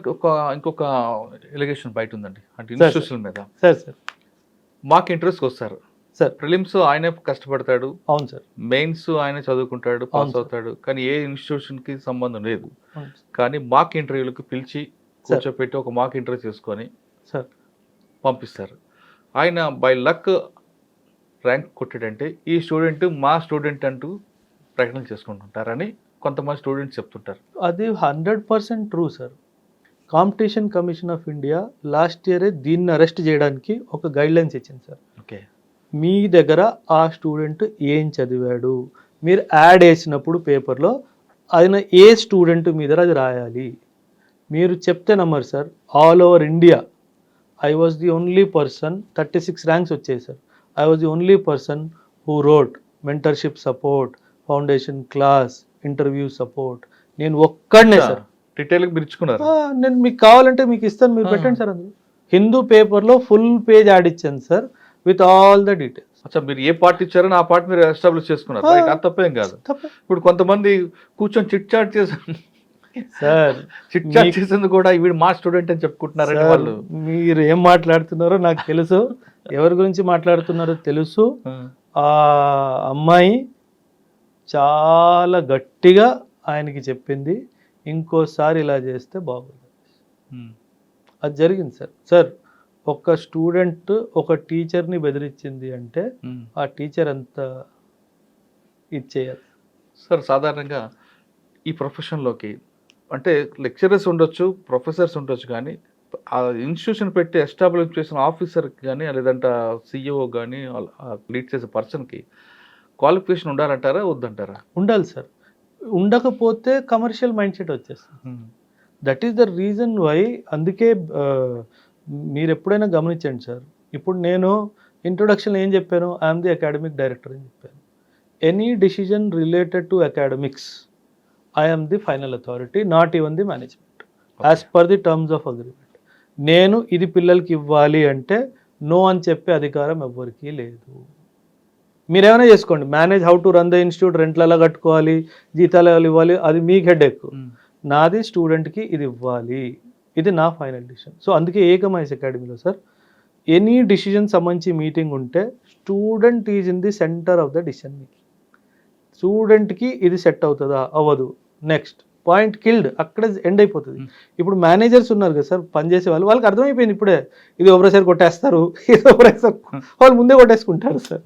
So that is where I'm పిల్లలు లైక్ చేస్తారు. అచ్చా సార్, కొన్ని కాలేజెస్ కానీ కొన్ని స్కూల్స్ తీసుకోండి, కార్పొరేట్ స్కూల్స్ 6th క్లాస్ నుంచి సివిల్స్ ఫౌండేషన్ పెద్ద పెద్ద యాడ్లు ఇచ్చుకుంటే లక్షలు పెడుతూ సెపరేట్గా క్యాంపస్ పెడుతుంటారు. అసలు 6th క్లాస్ వరకు సోషల్ సైన్స్ మ్యాథ్స్ ఇవి చదవకుండా డైరెక్ట్గా సివిల్స్ వరకు సంబంధించిన ఫౌండేషన్ కోర్స్ అనేది సూటబుల్ అవుతుంటారా? అంటే అది మనం పిల్లలతో చేసే ఒక చాలా పెద్ద తప్పు సార్, చేయకూడదు sir. Because child has to learn all the subjects up till an age. Intermediate వరకు చైల్డ్ని డిస్టర్బ్ చేయకూడదు సార్. ఎందుకంటే ఆ ఏజ్లో వాళ్ళు ఇంకా మైండ్ గ్రో అవుతుంది సార్. వాళ్ళకి ఏం అవ్వాలి, అటు సమాజం ఏంటి, నేను ఈ సమాజానికి ఏం తిరిగి ఇవ్వాలి, నా హోదా ఏం ఉండాలి, ఈ ఆలోచన ఇంకా బిల్డ్ అవుతున్నాయి సార్. వాడు బేసిక్ సబ్జెక్ట్ తెలియాలి కదా, తెలియాలి సార్. అండ్ సబ్జెక్టే కాదు సార్, మేబీ వాడికి ఒక ఆర్టిస్ట్ అవ్వాలని ఉండొచ్చు, ఒక స్పోర్ట్స్ మెన్ అవ్వాలని ఉండొచ్చు. మనము we will influence their mind, అది చేయకూడదు. నేను సార్ మీరు యాక్చువల్లీ కరెక్ట్గా ఈ పాయింట్ తీసుకొచ్చారు. పేరెంట్స్ వస్తారు సార్, పిల్లలు 4th 5th స్టాండర్డ్ పిల్లలు ఏవో తోడొచ్చారు అనుకుంటాను, సడన్గా స్టూడెంట్ ఎవరంటే వీళ్ళని చూపిస్తారు. నేను లిటరలీ తిట్టి పంపిస్తాను సార్. ఇంకొకసారి నాకు కానీ ఇన్స్టిట్యూట్ కానీ ఫోన్ చేస్తే బాగోదు. బట్ వేరే ఇన్స్టిట్యూట్ వాళ్ళు అడ్మిషన్ తీసుకుంటున్నారు. మీరు చెప్తే నమ్మరు sir, 3rd class student, degree student ఒకే క్లాస్ అటెండ్ అవుతున్నారు. అంటే parents have lost it sir. Institute వాడికి ఏముంది, డబ్బు వస్తుంది, వాడికి 25,000 30,000 నెలకు అంటాడు, సంవత్సరానికి అంటాడు, వాడు పెద్దగా అయ్యేంత వరకు వస్తూనే ఉంటాయి కదా సార్ డబ్బులు. గుడ్డిగా డబ్బులు వేసేస్తున్నారు సార్. అంటే అదొక క్రేజ్ అయిపోయింది సార్. కానీ అది నేను సపోర్ట్ చేయను sir. Never sir, never. Intermediate okay, intermediate తర్వాత okay, but not before intermediate. అది నేను ఎప్పటికీ సపోర్ట్ చేయను సార్. ఫైనల్గా చెప్పండి, హైదరాబాద్లో చాలా ఇన్స్టిట్యూషన్ ఉన్నాయి సార్, సివిల్ సంబంధించింది. సార్. ఎక్కడ చూసినా సరే మనం మష్రూమ్స్ లాగా కనిపిస్తుంది. అవును సార్. కానీ మీ దగ్గర ఎందుకు చేరాలి సార్? సింపుల్ సార్, నేను మీ ర్యాంక్ అయితే గ్యారంటీ చేయను సార్. మీకు బాగా నేర్పిస్తాను, అన్నీ బాగా చెప్తాను. ఏ రోజు యాజ్ ఎ స్టూడెంట్ కానీ మీరు పేరెంట్స్కి కాల్ చేసి నాన్న తప్పు జరిగిపోయింది, మనం తప్పు ప్లేస్లో వచ్చాము అని చెప్పే అవకాశం మీకు ఇవ్వండి సార్. యాజ్ ఎ నేను ఎప్పుడు చెప్తాను sir, I don't deal with any financial part of the institute. నేను యాజ్ ఎ టీచర్గానే ఉంటాను సార్ ఎప్పుడు పిల్లలకి. వాళ్ళకి ఎటువంటి ప్రాబ్లం వచ్చినా సబ్జెక్ట్ పరంగా కానీ పర్సనల్ పరంగా కానీ I'm always there for them. In the past కూడా ఉన్నాను, ఇన్ ద ఫ్యూచర్ కూడా ఉంటాను. నేను ఎందుకు నేను నా దగ్గరికే రండి అని నేను అనట్లేదు సార్. నా దగ్గరికి వచ్చిన వాళ్ళని నేను 100% నిజాయితీగా వాళ్ళు కట్టిన డబ్బులకి నేను తిరిగి 10 రెట్లు ఎడ్యుకేషన్ ఇస్తాను. ఎడ్యుకేషన్ ఒక్కటే కాదు sir, my army experience use చేసి వాళ్ళ పర్సనాలిటీ మీద కూడా నేను చాలా వర్క్ చేస్తాను. యాక్చువల్లీ ఒక పేరెంట్ వచ్చాడు సార్, ఒక అబ్బాయిని తీసుకొని అడ్మిషన్ తీసుకున్నాడు సార్. ఒక 14-15 డేస్ తర్వాత తిరిగి వచ్చాడు సార్. ఏదో ఇష్యూ ఉందేమో అనుకొని 2 సార్లు కూర్చోమంటే, సార్ ఆ అబ్బాయి జాయిన్ అవుతాడంటే ఏదో వచ్చాను సార్, ఏదో వీడు సరదా కదా అని చెప్పేసి అన్నాను. అబ్బాయి మారిపోయాడు సార్ 2 వీక్స్లో అన్నాడు. ఏం మారిపోయాడు సార్ అంటే, ఎప్పుడు టీవీ చూసుకుంటూ కూర్చోవడము, క్యాజువల్గా ఫోన్లో టాక్స్ చేయడము. ఇప్పుడు మేము టీవీ చూస్తుంటే టీవీ కట్టేస్తున్నాడు సార్, నేను చదువుకుంటాను మీకు కనిపించట్లేదు అనేసి. అంటే ఆ మైండ్తో ప్లే చేయాలి సార్. పిల్లలకి చదువు ఎందుకు ఇంపార్టెంట్, ఆ డైమెన్షన్ నేర్పిస్తే కానీ పిల్లలు అర్థం చేసుకోవచ్చు. అందుకే స్టార్టింగ్లో ఒక 10 to 15 days I only try to build their personality sir. అది నా యూఎస్పీ సార్. జనాలు ఏం చేస్తారు, ఫస్ట్ డే నుంచి క్లాసులు అన్నట్టుగా, అది నేను చెయ్యను సార్. అసలు యూపీఎస్సీ ఎందుకు, మీరు ఎందుకు అవ్వాలనుకుంటున్నారు, ఇవన్నీ వాళ్ళకి అవగాహన ఇస్తేనే కదా సార్ వాళ్ళు ఎందుకు వచ్చారు అన్న విషయం తెలుస్తుంది. సో ఇక్కడ నేను చాలా నా student sir maybe UPSC pass అవ్వకపోవచ్చు, కానీ ఆ సంవత్సరం నా స్టూడెంట్ ప్రిలిమ్సే ఫెయిల్ అయ్యాడు అనుకోండి, ఆ సంవత్సరం టాపర్ ఉన్నారనుకోండి, ఎదురు కూర్చోబెట్టండి, డిబేట్లో నా స్టూడెంట్ ఓడిచ్చేస్తాడు సార్. ఎందుకంటే ఆ లెవెల్ ఆఫ్ నాలెడ్జ్ నేను ఆ స్టూడెంట్కి మాత్రం పక్కాగా ఇస్తాను. యూపీఎస్సీలో పాస్ అవ్వడం చాలా ఫ్యాక్టర్స్ ఉన్నాయి సార్. అదృష్టం ఒక ఫ్యాక్టర్ ఉంది, టైమింగ్ ఆఫ్ ప్రిపరేషన్ ఒక ఫ్యాక్టర్ ఉంది, చాలా ఉన్నాయి సార్. కాకపోతే పాస్ ఫెయిల్ అనేది కాదు sir important. You come, you learn. Success is a by product. నేను ఎప్పుడు చెప్తాను నా స్టూడెంట్స్కి, సక్సెస్ వెనక పరిగెడితే అది రాదు. మీ ఇన్నర్ కాంపిటెన్స్ని మనం ఇంప్రూవ్ చేయాలి. సద్గురు గారు చెప్తారు, why's few people are successful, why's others are not, because they did not work on their inner competency. ఆ ఇన్నర్ కాంపిటెన్సీ మీద నేను పనిచేస్తాను సార్. మీరే స్టూడెంట్ అనుకోండి, మీరు వర్డ్ ఆఫ్ ఎక్స్ప్రెషన్లో వీక్గా ఉన్నారు, దాని మీద పనిచేస్తాను.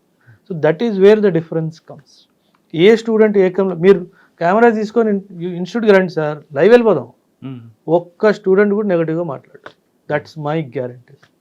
సో ఎందుకంటే I'm giving the best supports, that's the idea. Sir మీ దగ్గరకు వచ్చేవాళ్ళు సివిల్ సాధించాలి, ఆ గోల్ రీచ్ అవ్వాలి అని వచ్చేవాళ్ళు రకరకాల ఇష్యూస్ చెప్తుంటారు. డిస్ట్రాక్షన్స్, ఇది వద్దు, ఇది కావాలి, అది కావాలి, ఇది కావాలి, ఈ ఆప్షన్ కావాలి, ఆ ఆప్షన్ వద్దు, ఇటువంటి ఆలోచన వచ్చిన వాళ్ళకి మీరు చెప్పేది ఏంటంటే సార్, ఆప్షనల్ ఒక క్వశ్చన్ మీరు రేస్ చేశారు.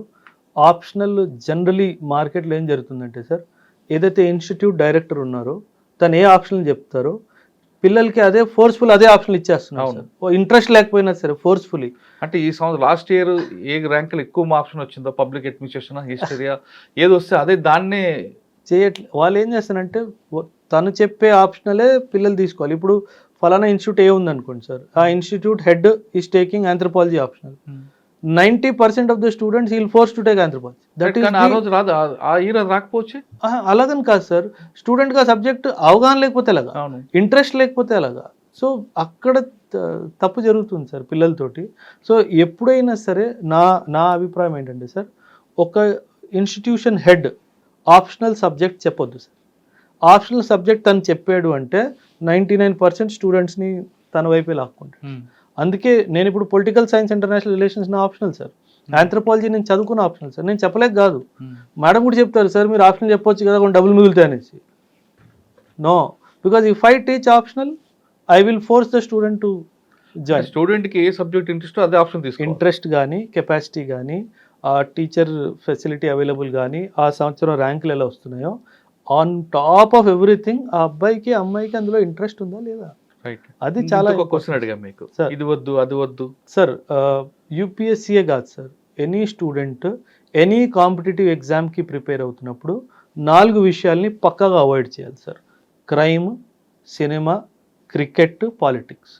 ఈ 4 ఎవరైతే ప్రిపరేషన్ స్టేజ్లో అవాయిడ్ చేస్తారో ఎవ్వడు తన్ని ఆపలేడు సార్. ఒక గోల్డెన్ రూల్ ఉంది సార్, 1000 days రూల్ అనేసి. మనం ఏదైనా కావాలని చెప్పేసి 1000 days దానికోసం కృషి చేస్తే ఆ దేవుడు మీకు అది 100% ఇస్తాడు. ఈ 4 ఏవి అంటే క్రైమ్, సినిమా, క్రికెట్, పాలిటిక్స్. మరి పాలిటిక్స్ అనేది మనకి జనరల్ నాలెడ్జ్ కదా. లేదు, పాలిటిక్స్ వేరు, పాలిటీ వేరు. పాలిటీ వేరు. పాలిటిక్స్ అది 2 పార్టీల మధ్యలో జరుగుతున్నది, దాంతో యూపీఎస్సీకి సంబంధమే లేదు సార్. కానీ పాలిటీ అన్నది సబ్జెక్ట్, రాజ్యాంగం సంబంధించిన టాపిక్స్, అది పాలిటీ. అది 100% కావాలి. పాలిటిక్స్ దూరంగా ఉండాలి. ఎందుకంటే సార్ తెలియకుండా ఇవి 4 టైం తినేస్తాయి sir. That is the. Telugu medium చదువుకుని వస్తారు, కొంతమంది ఇంగ్లీష్ మీడియం చదువుతారు, కొంతమంది ఫ్యామిలీ బ్యాక్గ్రౌండ్ మంచి రిచ్ పీపుల్, కొంతమంది మిడిల్ క్లాస్ వస్తారు. అంటే ఏ టైప్ ఆఫ్ స్టూడెంట్ సక్సెస్ అవుతుంటారండి? అంటే ఎవరైనా గోల్ రీచ్ అవ్వాలి, సక్సెస్ అవ్వాలి అనుకున్న వాళ్ళకి మీరు ఇచ్చే టిప్స్ ఏంటి సార్? ఫస్ట్ క్వశ్చన్, ఏ స్టూడెంట్ సక్సెస్ అవుతారు? ఒకటి పేదవాడు సార్, ఒకటి గవర్నమెంట్ స్కూల్లో చదువుకున్నవాడు సార్. రేషియో ఈ కేటగిరీ స్టూడెంట్ది ఎక్కువ సార్ యూపీఎస్సీ సక్సెస్లో. ఎందుకంటే కాన్వెంట్, పబ్లిక్ స్కూల్స్లో చదువుకున్న పిల్లలు they are pampered students, they are not parented students. Pamper అయి వస్తారు, యూపీఎస్సీలో ఆ స్ట్రెస్ తట్టుకోలేరు సార్. ఒక విలేజ్ బ్యాక్గ్రౌండ్ నుంచి వచ్చి చాలా దగ్గరగా కష్టాలు చూసి పేదరికాన్ని చూసి వచ్చిన వాడే లీడర్గా వస్తాడు సార్, 100%. సో నేను ఎప్పుడు చెప్తాను, తెలుగు మీడియం స్టూడెంట్స్ అయినా సరే, ఇంగ్లీష్ మీడియం అయినా సరే, విలేజ్ బ్యాక్గ్రౌండ్ నుంచి వచ్చిన వాళ్ళు 30% your chances of making it in UPSC is higher than a city person. So do not give up in the middle అని చెప్పేసి చాలా క్లియర్గా చెప్తాను. అంటే వాళ్ళ కష్టం తెలుస్తుంది కాబట్టి చాలా దగ్గరగా చూస్తారు సార్. అండ్ ఇప్పుడు హైదరాబాదే అనుకోండి సార్, మీరు బిల్డింగ్ కింద దిగి ఎవరైనా ఆపి హైదరాబాద్ డిస్ట్రిక్ట్ కలెక్టర్ ఎవరన్నా అడగండి, ఎవరు తెలుస్తుంది? ఎవ్వరికీ తెలీదు. అదే ఒక ఊర్లో ఒక 2nd స్టాండర్డ్ కానీ 4th స్టాండర్డ్ స్టూడెంట్ అబ్బాయిని కానీ ఆపి అరే మీ డిస్ట్రిక్ట్ కలెక్టర్ ఎవర్రా అంటే ఖచ్చితంగా వాడి పేరు చెప్తాడు. ఎందుకు చెప్తారంటే they look at them as the ultimate power corridors sir. అది దానివల్ల వాళ్ళకి ఇంట్రెస్ట్ వస్తుంది సార్. అందుకని వాళ్ళంతగా రూరల్ బ్యాక్ సార్. రూరల్ లేకపోతే యూపీఎస్సీ అసలు సీనే లేదు సార్. హార్డ్లీ నేను ఒక బ్యాచ్లో 70 మంది ఉన్నారనుకోండి, మా అయితే 10 నుంచి 12 మంది సిటీ నుంచి వస్తారు, మిగతా అంతా rural background. Rural dream. UPSC is a rural dream, it is not an urban. Civils రాయాలనుకున్న వాళ్ళకి ఖచ్చితంగా గ్రామీణ ప్రాంతంలో పుట్టి పెరిగిన వాళ్ళు కానీ ప్రభుత్వ బడిలో చదువుకున్న వాళ్ళు ఖచ్చితంగా సాధిస్తారంటూ చెప్తున్నారు ఓబ్రాయ్ సార్. ఇక్కడికి మా దగ్గరకు వచ్చిన వాళ్ళకి ర్యాంక్ ఇస్తానని గ్యారంటీ ఇవ్వకపోయినా వాళ్ళకి పర్సనాలిటీ డెవలప్మెంట్, మెంటల్లీ స్ట్రెంగ్త్ మాత్రం ఖచ్చితంగా మా ఇన్స్టిట్యూషన్ ఇస్తుంది. వాళ్ళు రేపు తమ కాళ్ళపై నిలబడి వాళ్ళకి వాళ్ళు సంపాదించుకోవడం కాకుండా ఎదుటి వాళ్ళకి ఒక రోల్ మోడల్గా ఉండే విధంగా మా ఇన్స్టిట్యూషన్ రెడీ చేస్తుందంటూ ఆ విషయంలో పర్ఫెక్ట్ అంటూ ఆయన ఛాలెంజ్ చేస్తున్నారు. ఇది ఓబ్రాయ్ గారితో ఎక్స్క్లూజివ్ ఇంటర్వ్యూ. వచ్చే వారం మరో ఇష్టం మళ్ళీ కలుద్దాం. అందరికీ నమస్తే. Thank you. నమస్తే sir. Thank you very much sir, పిలిచినందుకు, మీతో మాట్లాడినందుకు చాలా బాగా నచ్చింది sir. Right sir. Thank you.